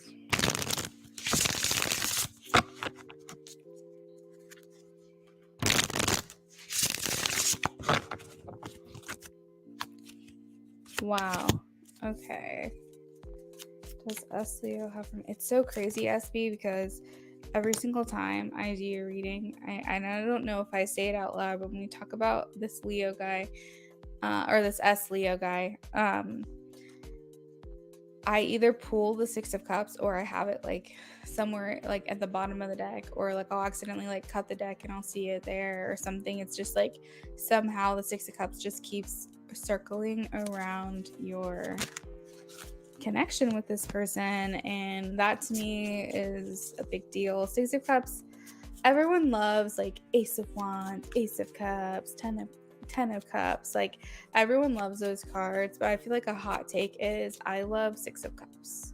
Six of Cups feels like home. It feels like comfort. It's like a soul connection that just feels so cozy, and it feels like you're just coming back to like reconnecting. You know, when they say like reunited and it feels so good, like it's just like finding home in someone. That's what that card means to me. It's like finding comfort, finding familiarity somewhere. That's a person. And I love it. And you get that a lot in your reading with this person. And I just find that to be so endearing. But yeah, I am getting a yes. I do feel like this person has romantic feelings for you. But the thing is they're not ready to explore it just yet. Okay. I have the Knight of Cups, which we all know talks about attraction and flirting and dating and being romantic. I also have it paired with the Nine of Wands, which indicates that he's very cautious about this. He's cautious or hesitant to make this move, but he's still thinking it. He's still feeling it. But it's more like, I don't know. I don't necessarily feel like it's because he's not ready. I think he's truly just enjoying the journey. I think he's enjoying the process with you of getting to know you. And I think that it almost feels scripted in a way. Do you know, like when you watch a TV show and it's like the two people at the very beginning, you're like, oh, I know they're going to end up together. But the writers, they keep like putting them in like friend zone situations, but eventually they do get together and you're just like, finally, like we saw this foreshadowing from the beginning. And it's kind of like that is kind of how I feel, you know, about you and him. And I think that one day, you know, like if and when, I do think it's going to happen, but if and when you guys get together, I think you're going to look back at this time and be like, that is so precious. That was such a sweet time for us to just spend together and get to know each other. And you never know, like 10 years from now, you might look back at those moments and wish that you could relive them again. So just enjoy the journey, enjoy what you've got going on right now, but just know there are flirty attraction, like romantic feelings here. Knight of Cups, it's just he's taking his time with it.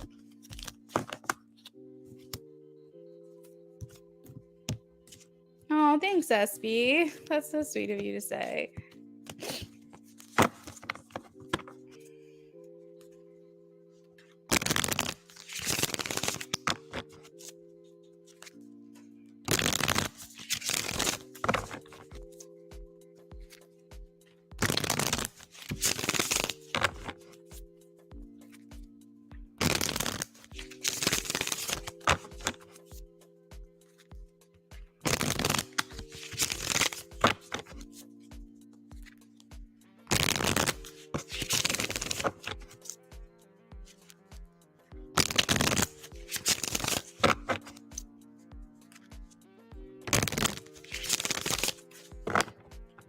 All right, will emotional bond grow stronger? Ah, I love a good listener. I love a good listener. I think that is one of the most pure ways to tell someone, I care what you have to say. I care about you. What you have to say is important to me.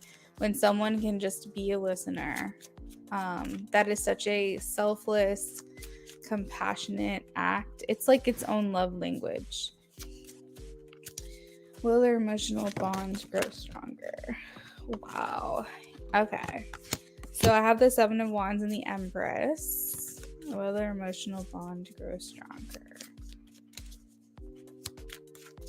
Will their emotional bond grow stronger?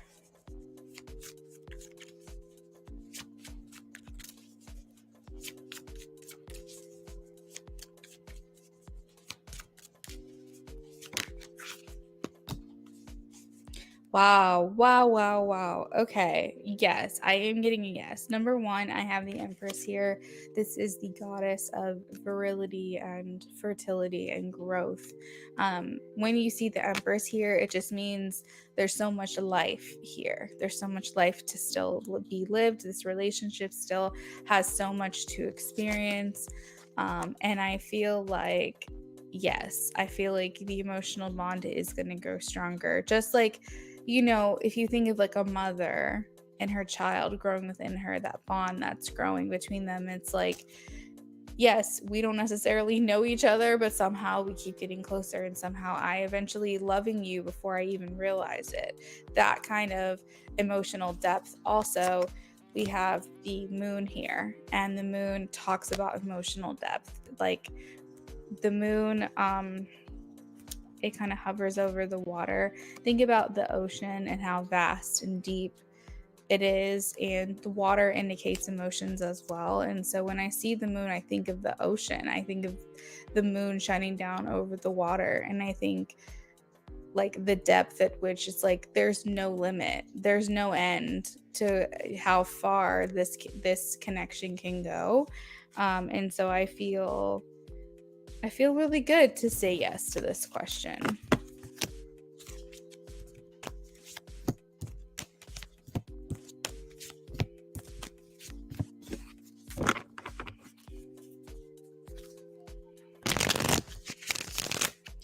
Amy, yes, you can donate to your yes no reading. That's fine. Sorry, I just saw that. You can add yes no for sure. Go for it.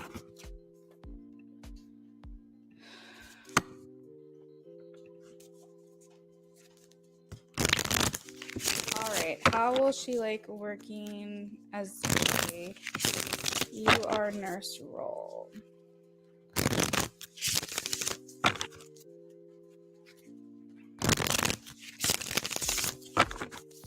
How will she like working? You are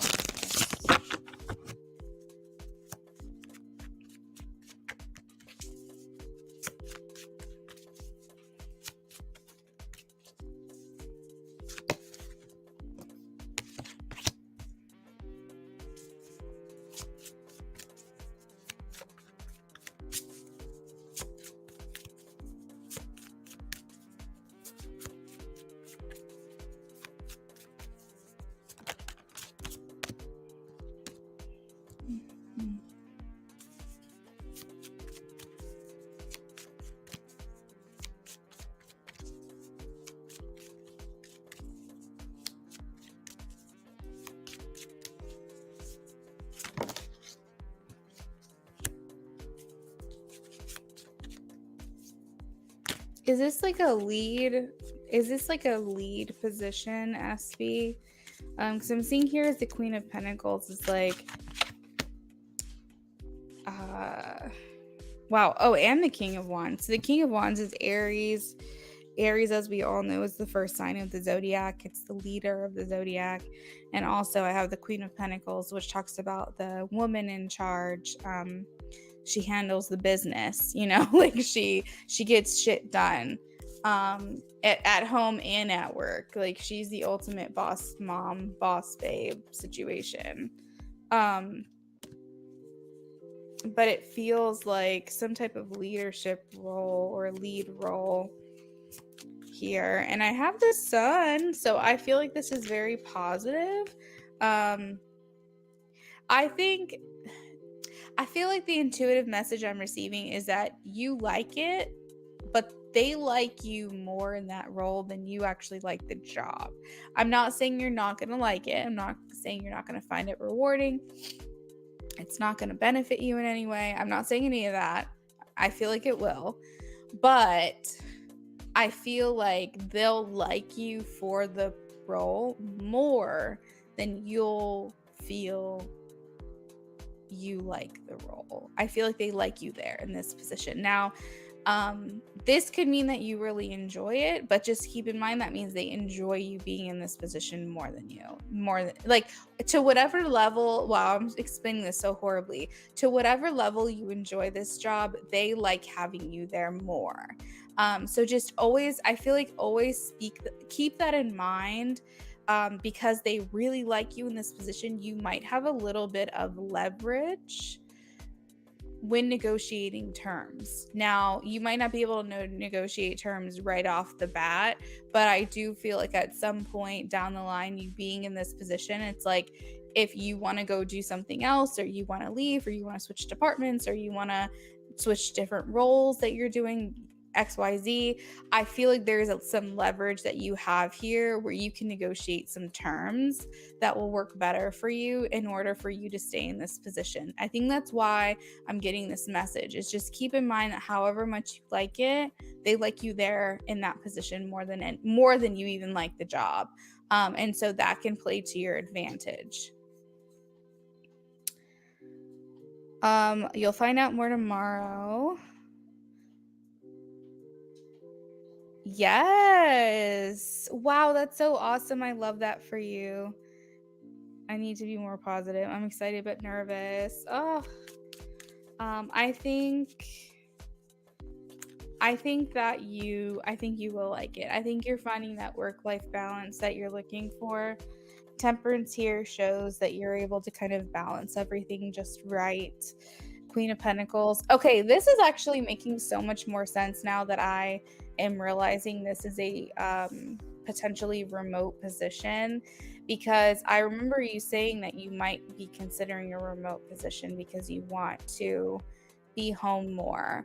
And I was getting that like boss mom like archetype, and the Queen of Pentacles is that boss mom. It's like, I'm handling my business, I'm handling my work, and I'm handling the shit at home. And so that feels really good to me, because now I feel like that's coming full circle. That's making a lot more sense why I'm getting that message. But yeah, I like the sun. I like seeing the sunshine. Now, let's see here. There is kind of a message of like teamwork too. I know you said it's more of like an independent role, but somehow I'm seeing like working with other people. So I don't know if this is like your supervisors above you, or if every once in a while you still have to help out. But yeah, mostly independent work. And the sun just feels very positive, feels very happy. I don't know. They're like dancing. They're like dancing under the sun. So I feel like this has got to be a good thing.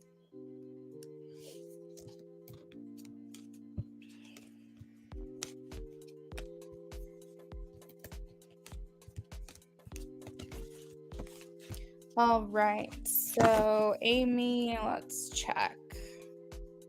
Yep, Amy, I got it. We'll be with you soon. I've actually got to wrap this up as quickly as I can because I have to go make dinner and it's already 8 o'clock at night.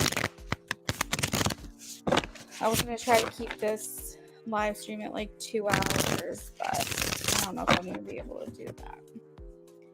All right. So SB, is that everything? I think that's everything. I hope I got it.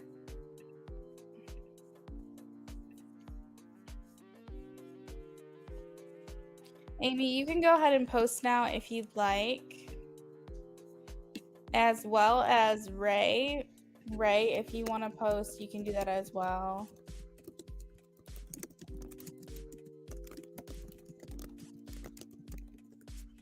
Thank you, SB.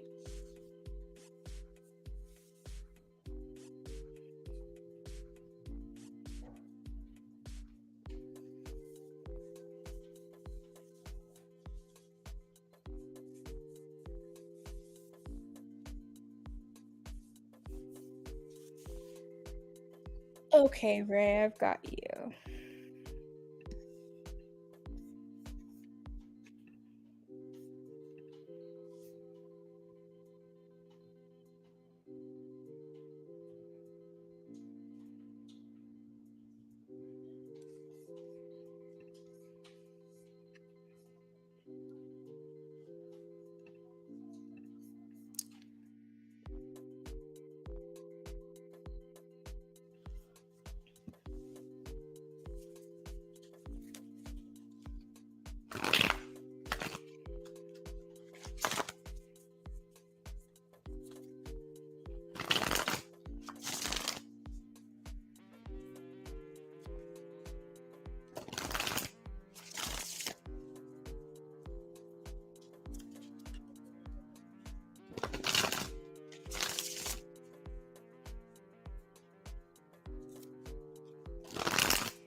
Amy. Oh, wow. I closed my eyes as I was shuffling and I saw Knight of Cups. Okay. This person flying all around with like hearts all around them and just feeling very much like in the throes of a crush. And I'm like, did you? Were you aware? And I have Ace of Cups, and he says yes. He says yes, I was aware of this. I think to whatever capacity he knew what love was, to whatever capacity he felt he could feel for you in that moment, after knowing each other for a short time, I do feel like they were big feelings, and I do feel like I don't know, I feel like he meant it. I feel, you know, what is love, right? I feel like love is relative. I feel like to some people it means one thing, to other people it means other things. And I think that it gets stronger. Like, how does love get even stronger over time? It's wild. So, I mean, I think, yeah, I think that he did. And I think to whatever capacity that was for him in that moment, he was saying, I have big feelings here for you, and I'm feeling very strongly for you. And yeah, I feel like he knew what he was doing.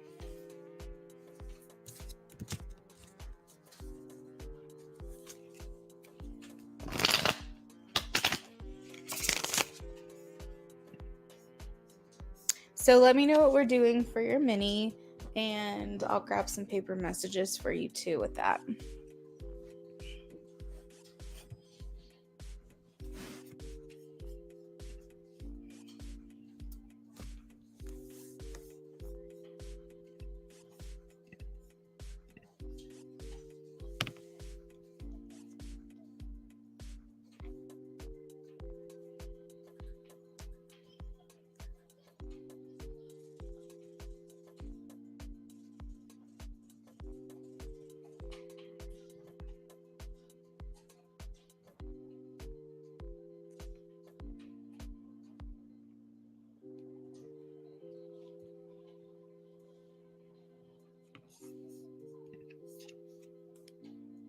Okay, Amy, that sounds good.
Yeah, I mean, I'm sure. I feel like you're probably on to something there.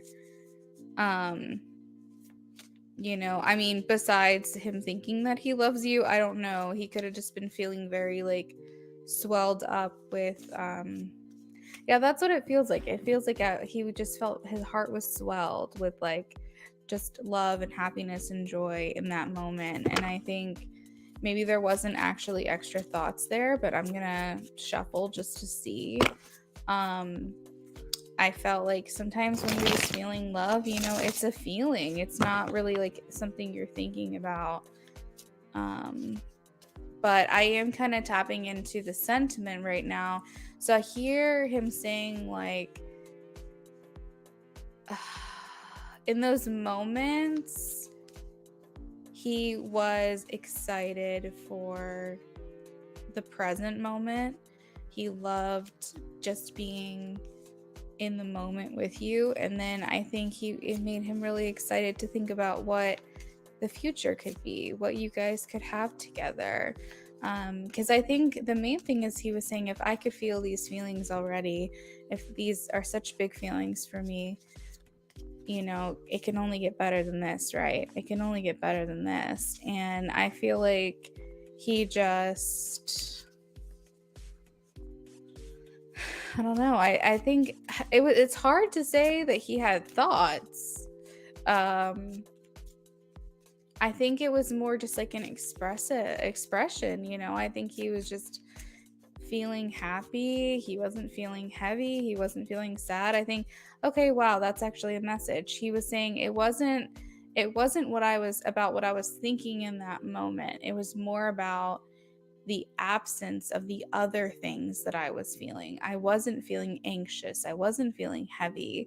I realized I wasn't feeling depressed. I wasn't feeling uncertain or worried or like having insomnia. Like it was for him. He's saying, I knew that I cared about her because when I was with her, it was the absence of the feelings that I typically feel on a day-to-day basis. They were gone.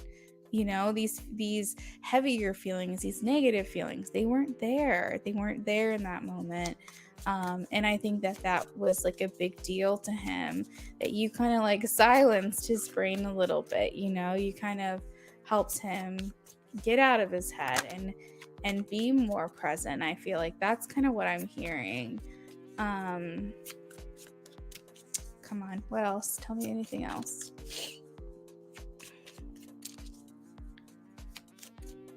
He just said he felt comfortable. He felt cozy. He felt you know, just happy to be there in the present moment. And you know, hanging out with you, he wasn't worried about what's already happened, what has already passed. He wasn't worried about what was next. I think he was just excited for the future, and he was excited to be there for, you know, with you in those moments. You know, I think when he wasn't with you, I think that's when the worry and the anxiety came through. And I think that's why you guys would have those breaks of like less communication. But I think when he was physically with you, he just was present. He just was here in the moment. And I think that you might be onto something in regards to, did he talk to you while you were asleep? Because I think talking to you while he's falling asleep, or talking to you while you are asleep, is a lot easier to tell someone your thoughts or your feelings, because you know that you're not expecting them to have a response to it, you know. It's just like, it's easier because he's not worried about you thinking too much into it. He's not worried about you rejecting him. He's not worried about any of it, because he's telling you these things as he is like either falling asleep or he knows you're asleep. So I think there's like a fear factor that gets eliminated during these times as well. He's kind of testing the waters a little bit and seeing how it feels to him. Wow, that's another message. He's saying, I was testing the waters. I was seeing how it felt to me to say something like this out loud. And I feel like for him, it was easy to do it during these times because it wasn't so direct. It wasn't so in your face direct.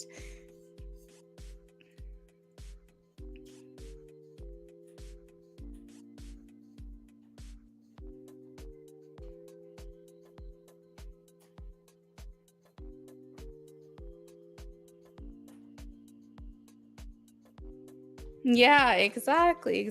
He has picked you over them boys. And I think maybe in that moment he just wanted to be transparent with you. He wanted to tell you, like, yeah, I want to see them. I want to hang out with them, but you know, I'm with you right now, and that's important to me. So paper messages, we have sex. I don't know. You know, I would like to think that in the afterlife we can reach out and touch someone and be with them in a physical way, but something tells me we can't. Something tells me we can't do that. And that's kind of sad. And it makes me wonder if like that's why we keep having human experiences, because we want to feel all the things. We want to physically be able to touch. We want to taste. We want to smell, you know. It makes me wonder if in the afterlife, like, do you get to do those things? I don't know.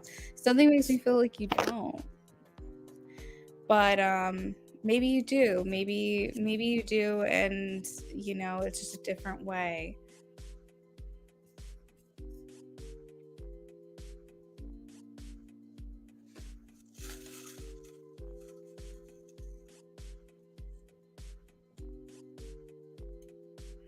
Aww. He's like, okay, if you don't want me watching you, why are you calling my name? So we have like divine flow. I hear him say like, you are my favorite. You are my favorite. He's saying like, I remember when. So he has memories that he still ties to you. Hey Lisa, how are you? So he is showing the message of shy, and I'm going to take that as personal confirmation, because remember when I said that there's like a fear factor that gets eliminated when you're saying something half asleep. or you're saying something to someone when they're not aware of it. And it's like you're kind of testing the waters, dipping your toes in, so to speak, to see how it feels to you to say something out loud. And I feel like him saying shy, that was like confirmation for me. Oh God, this message is like taste. I feel like I heard like I remember the way you taste. That's crazy. But he is going through memories right now. So he says like, you had my heart. I see like excess and heart, meaning like he had excessive feelings for you. Though I kept saying he had big feelings. He keeps saying he has big feelings. And I'm seeing like excessive feelings, excess heart is kind of what I'm seeing with that. Yeah, you're my favorite. This is true.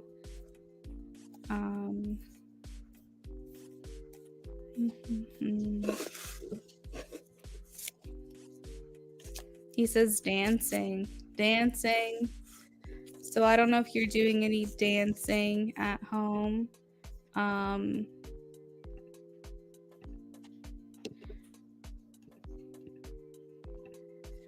Lisa, hey girl, my list is closed. I'm so sorry, but I feel like that's my fault that you didn't know that because I forgot to pin the message.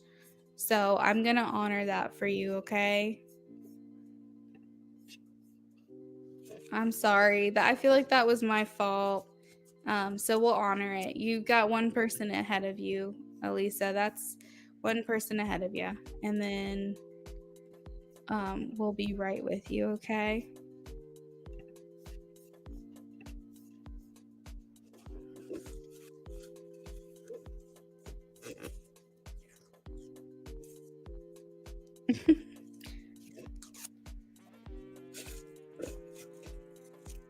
We also have, oh God, oh, this is so funny.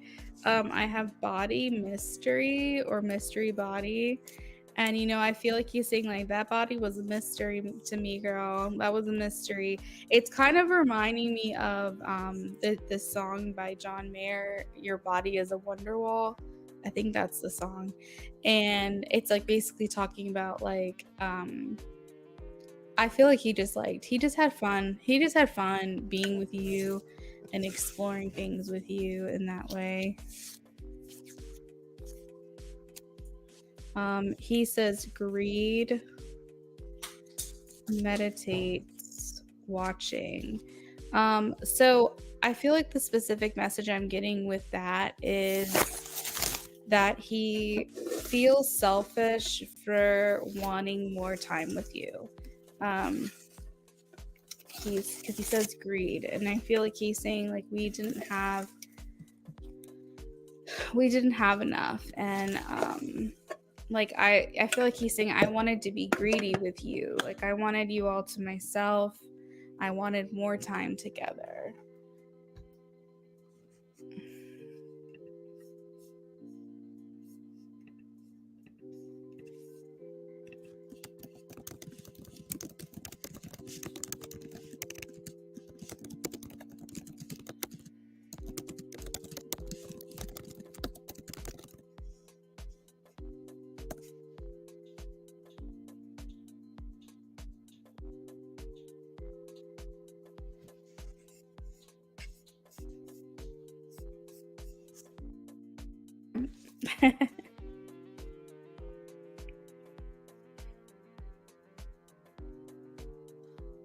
You're welcome.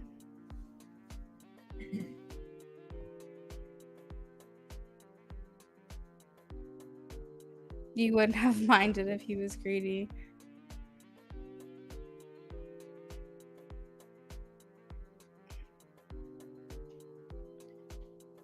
So what are you saying, Amy? Are you saying like you guys had plans to just be together for like one night and somehow you'd always extend your stay? Because that's what I feel like for him. He's saying like he always wanted to extend his time with you. Oh, got you. Yeah, that makes sense. Yeah, so it does feel like maybe he's feeling like it wasn't ever enough and it will never be enough.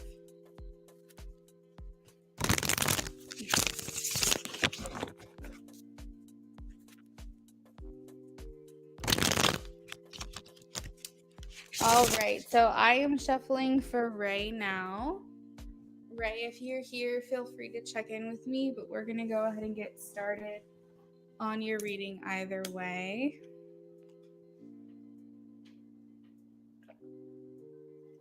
You're welcome, Amy.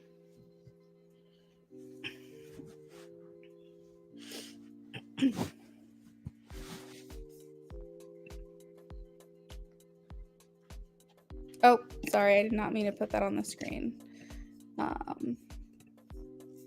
Ray is here. In general, thank you. You're welcome, Elisa. So you'll be next after Ray, and then we'll be done for the night. Have a nice night. I'm going to start cooking. Oh, that sounds delicious. I've never had that before, but it sounds good. You're welcome, Amy. You too. I'm actually going to be cooking dinner after this as well. I'm making like a bacon, ham, pepper, pasta type thing. It's like a white sauce with sun-dried tomato pesto, and it's really good.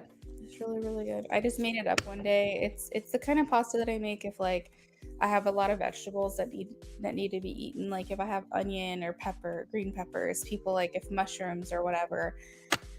And usually I have like Parmesan cheese or some kind of cheese. I have heavy cream all the time. And it's just like whatever protein I have on hand, like chicken, ham, bacon. Basically, it's just like a dish that I make that has the same base, and it's just whatever protein and vegetables that I have on hand I throw in there. But it's really good, and it's a great way to get use out of everything that you have on hand before it goes bad. All right, general career for Ray. Have a good night, Amy. General career for Ray.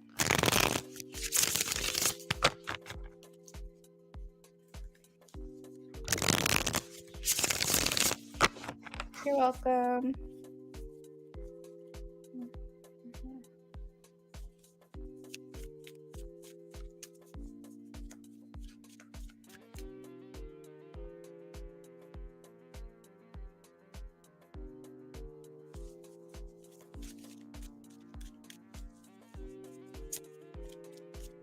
General career.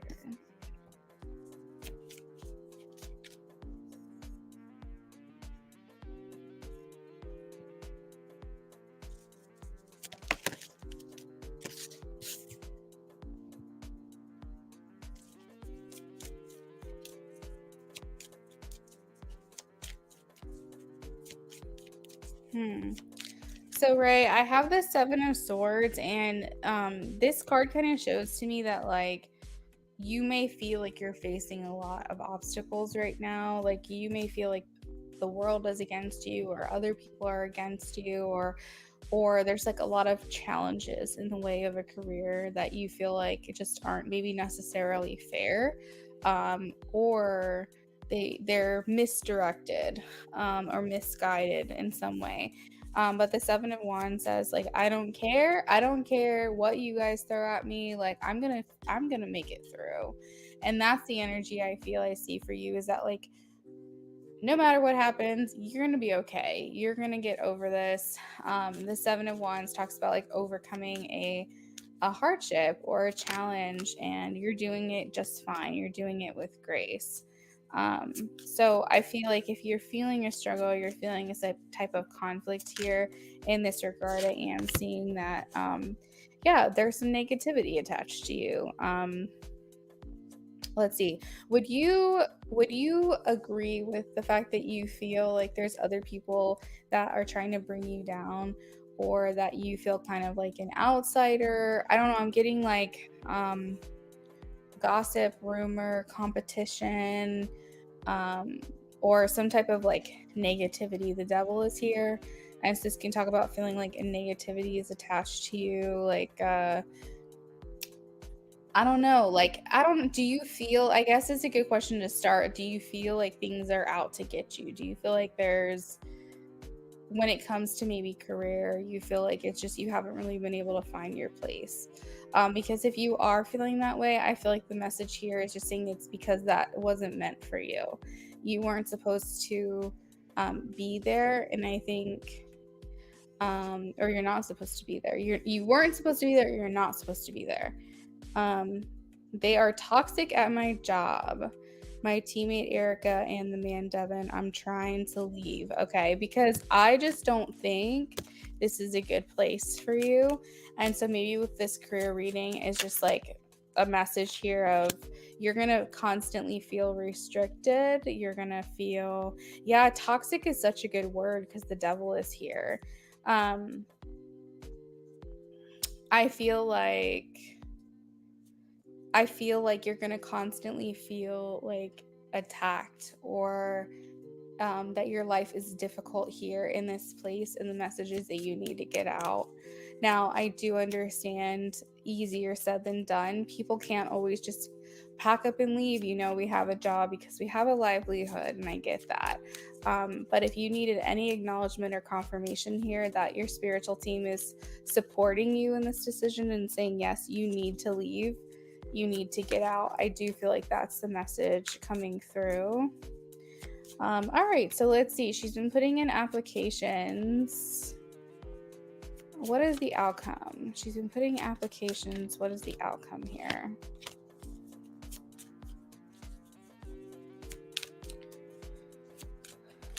She's been putting in applications.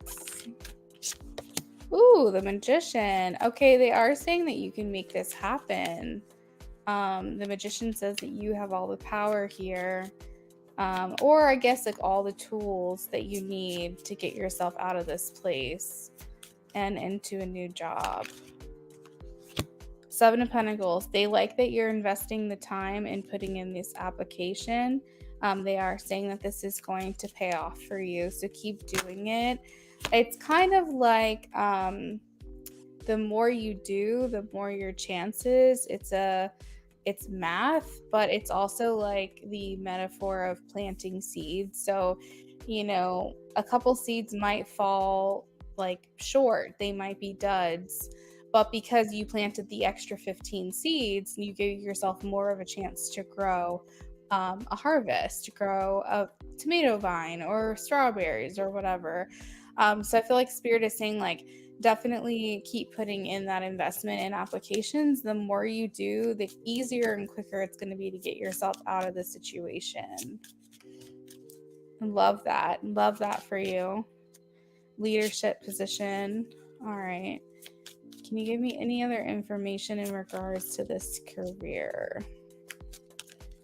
What does she need to know? So they're showing me King of Pentacles. They're saying you're supposed to be in a position. Yes, actually, okay, this is making sense.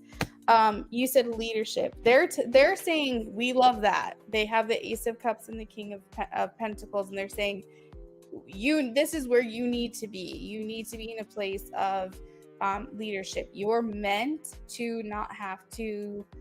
I mean, yes, you have to follow the rules and do things professionally and whatever, but you're meant to be essentially like the leader of other people or your own boss. They're saying that you're supposed to be on your own. The thing is that I think with the way that you are as a person, how you work most efficiently, is probably more like where they let you kind of do your thing. They hire you, they trust you to do your job. They don't really get in your business. They don't micromanage. I feel like a lot of people work better that way as well. But they're saying for you specifically, you can flourish. It's just you're being stunted. That is the word they're saying. You're being stunted in this job, that no one wants you to flourish. No one wants you to grow. No one wants you to promote. No one wants you to be better than you are now.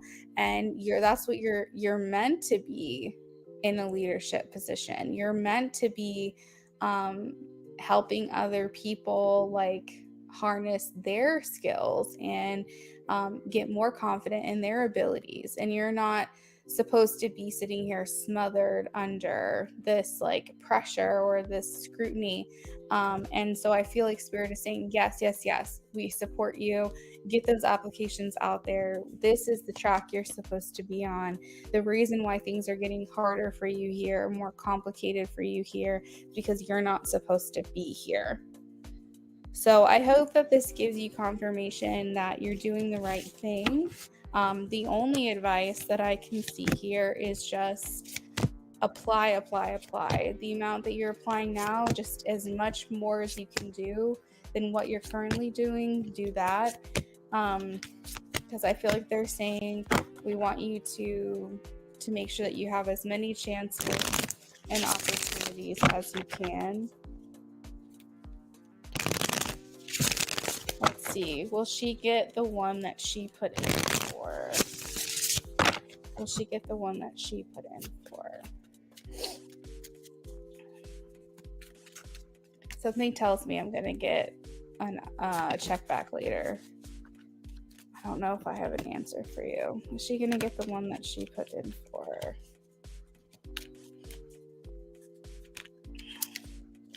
Well, here we have a synchronicity. So I'm going to say yes. I'm going to say yes. My gut is telling me they haven't made a decision yet, but I think ultimately you are going to get it. And I hope I'm right. The synchronicity is that when I asked, will you get the one you put in for? I got the King of Pentacles again. And that is the same card that I got when you said you put in a leadership role application, and I got shown the King of Pentacles, and now I shuffle and the King of Pentacles comes out again. So that's a synchronicity or an alignment for this specific job. So I'm leaning towards yes. I feel like that's a really good sign. Also, the King of Pentacles was paired originally with the Ace of Cups, and now we have the Lovers, which also talks about alignment and being where you're supposed to be. So yeah, so they haven't done interviews yet. The job closed yesterday. We go on spring break. Okay, so maybe that's why my intuition is telling me they haven't decided, because they haven't had the opportunity to do that. But I feel like things look really good. Prospect looks really good. Thumbs up for this position for you.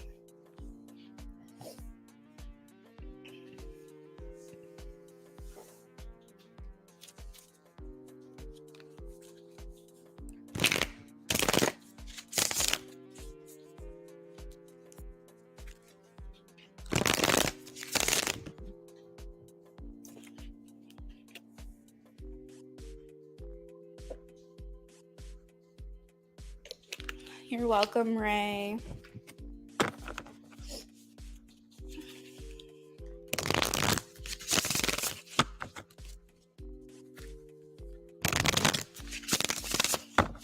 All right, let's see, Elisa, what's going on?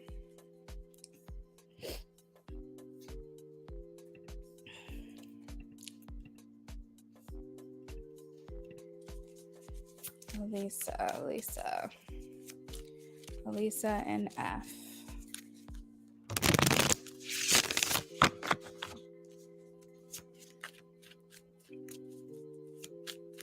Elisa and F.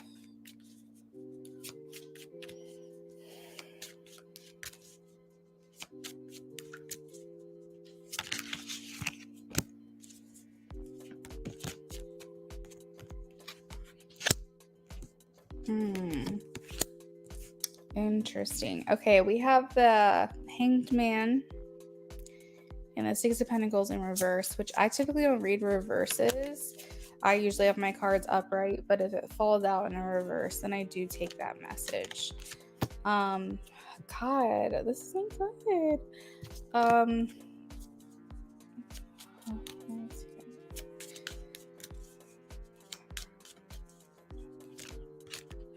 Okay, so I am getting that he is gonna come back around, Elisa, but the hangman usually talks about like taking a beat or like taking some space or the connection being on a pause or on a break.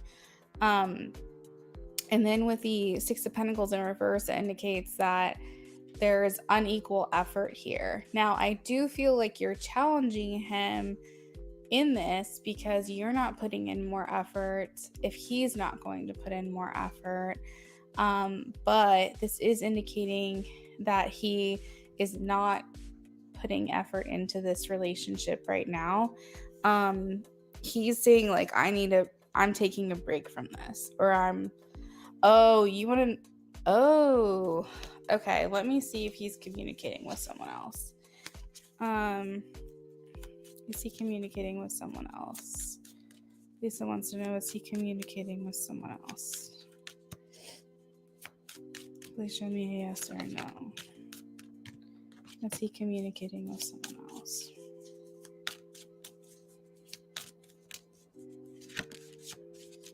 I'm going to say he's keeping his options open. I don't necessarily see him talking to anyone else in like a serious way. I do have the Page of Wands though, and that talks about him wanting to march to the beat of his own drum. Like he's wanting to do his own thing, not be tied down, keep his options open. Two of Wands, Ten of Swords. So I think that if he was communicating with someone else, it's very casual, but it doesn't mean that he's not doing to someone else what he's doing to you. I think that that is possible. But I don't think it's serious. I do see him coming back around to you though, but I don't know if that's a good thing. Let me dig into this a little bit because I'm like, is he just being a fuckboy, or is there something else going on?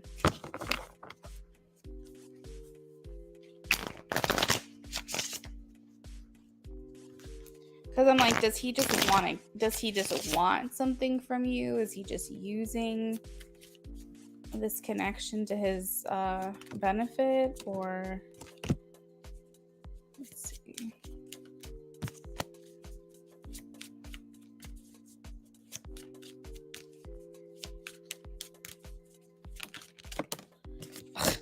Hangman again. I know you heard me shuffle and I got the Hangman again.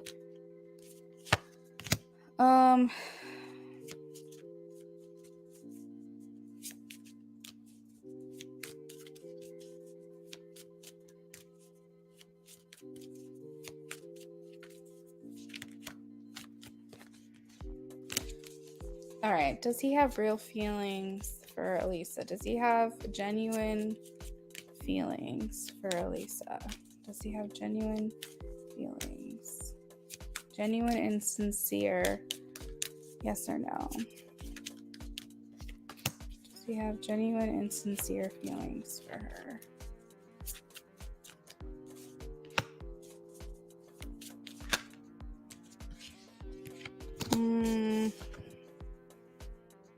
You know, Elisa, I think you need to trust your gut. I see here with the Knight of Cups is like he wants to be romantic with you. And he sees what a catch you are. I have the Queen of Pentacles, and whenever I see that, that kind of tells me that he feels like you're girlfriend material. So I feel like he knows like how, like, your value. He knows what a catch you are. He knows that you're worthy of so much more. And I feel like there's a sense of him wanting to be romantic with you, but I think what keeps holding him up is the fact that I think he doesn't want to be attached to anyone right now. I think he wants to be free to do his own thing, and I think that keeps getting in the way of this connection. So I think that when things start to get really heated, when things start to get really like the momentum starts to build here within your connection, I think that's when he withdraws and he pulls back.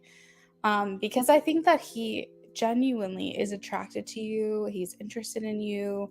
And I think he finds himself wanting to be romantic with you, but I think he stops himself. And I think the main thing is he wants to kind of do his own thing. He doesn't want to like have to check in with anyone. And I think that is something that he just has to get over at some point if he wants to be with you. He withdraws, right? Like he retreats. Eight of cups was in your reading. It's like he like abandons the situation.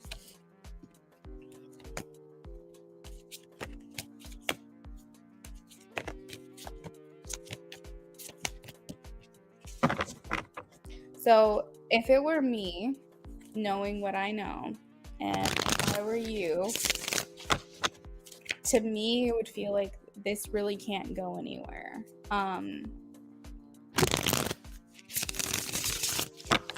If he changes his mindset and says, you know what, I'm just an idiot. Of course, like I want something more. I just was scared or fill in the blank. Yeah, then I think you can change this around. But I think right now it feels like this can't really go anywhere because his mindset is like, I want to just do my own thing. And if you just want to do your own thing, but you, Elisa, want a relationship, if you want something more, you guys are at a dead end at this point, you know? You're at like an impasse. So it's like, it's all fun. It's fun and games to flirt and have like sexy conversation and really feel like you guys are invested in one another. But where's the consistency? That's the thing, is that you're not getting that consistency. You're like, then you're getting confused. You're like, wait a second, like, okay, that's weird. Like he was totally invested at this time and now he's not. And then now you're giving him the power too, right? Because then you're going, okay, well now it's up to him. He's the one that pulled away. So now it's up to him to decide when he wants to come back around. But really, you should have the power. You should be the one to decide. Or at least it should be mutual. So that's a tricky situation. But yeah, if it were me, I would just face the facts and be like, you know, this can't really go anywhere right now. But you know, if he changes his mind or he decides he does want to be in a relationship and he was just being an idiot, then I think that you do have something to go off of. But right now it just doesn't feel like there's anything tangible here for you.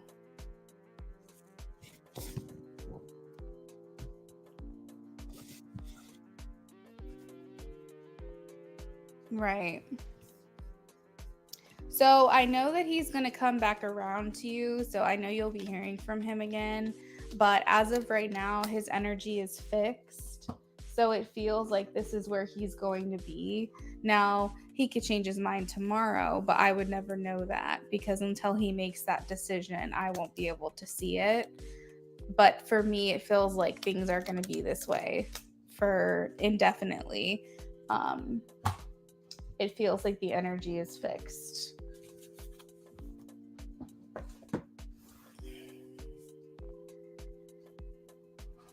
So all I can really go off of to help you make your decision is tell you what I'm picking up on right now.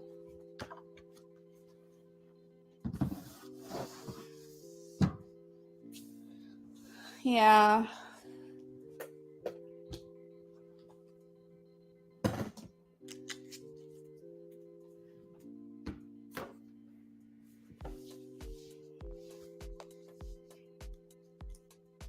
Ah, what a waste. Yeah, unfortunately, I think it can be. Men, if there's one thing men like to do, it's waste our time. Give us false hope and make us waste our time. And I think that's where you have to find someone who's willing to align their emotions with their actions. Because, you know, at one point you're like, well, what is he feeling? And then it's okay, well, maybe you shouldn't focus on what he's saying and what he's feeling because he's not showing you those things. So then you want to pay attention to his actions.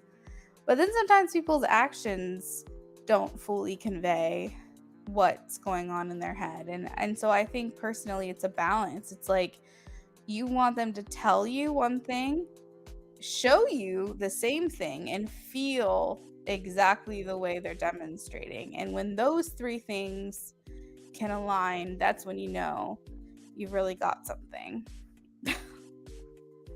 Look at James. James is the exception.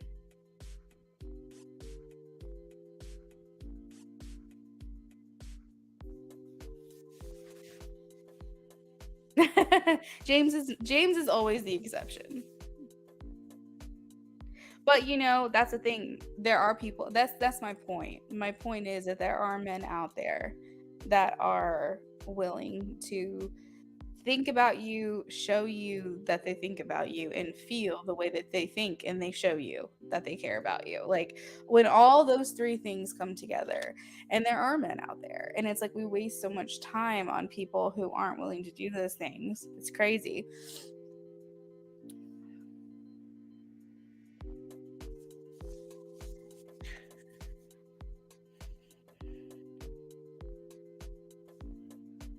Like by the time that I got together with my husband, like I was damaged. I was damaged. And yeah, I really felt like he was too good to be true. Like life really put me through the ringer and made me think that like every man was horrible. Um, yeah, like the expression goes, you got to kiss a couple frogs to get to your prince or whatever they say. But it's true, and it's usually when you're like, you know what, I fuck it, I don't even care anymore. I don't even want to be with anyone anymore. That guy that's the exception comes in, and you're like, you're like, I don't know.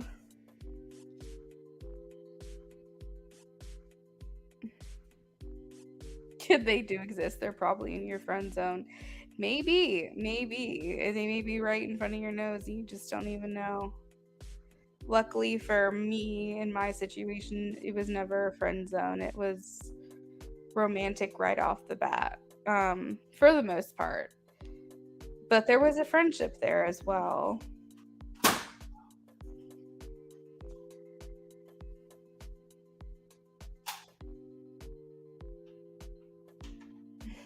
I'm sorry, Elisa.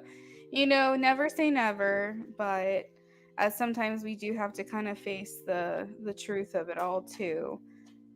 So it just really depends on, it depends on how much more you're willing to put up with. But my recommendation would be just to maybe move on from that. He can come back and change your mind, but I wouldn't want to waste any other time on it if it were me.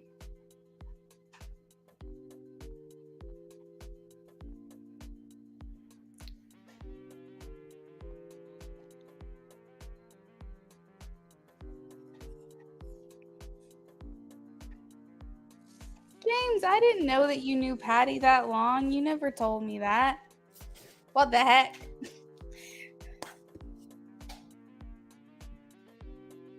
That is news to me. You're welcome, Elisa.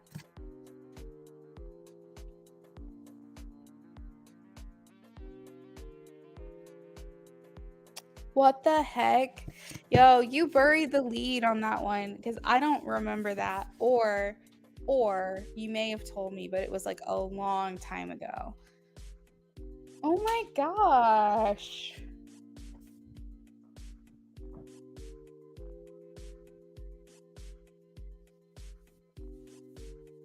That's so cute.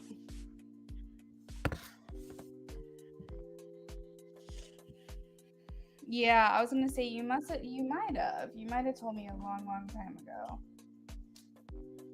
But because it was so long ago, it might have been like the energy feels new again, because it's just been so long.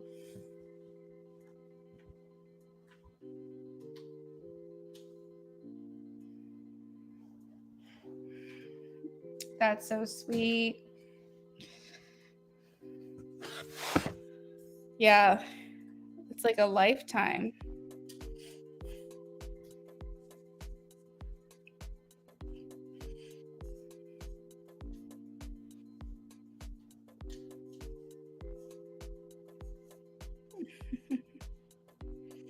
That's cute. Well, guys, it was fun. It was a blast, but now it's 9 o'clock at night and I'm cooking dinner, so that's horrible. But yeah, I'm gonna go ahead and sign off. I hope you guys have a great rest of your night. What is today? Why do I keep thinking it's only Wednesday? I swear to God, I thought it was Friday. Yeah, I'll be back. I'll be back this week. Sometime y'all will see me. I feel like I need a little bit of a break, but I just don't know when that will be. I think I'm just going to be a little spontaneous with it. So, yeah, James, I'm sure of it. I agree with you. I feel the same way. All right, I'll talk to you guys later.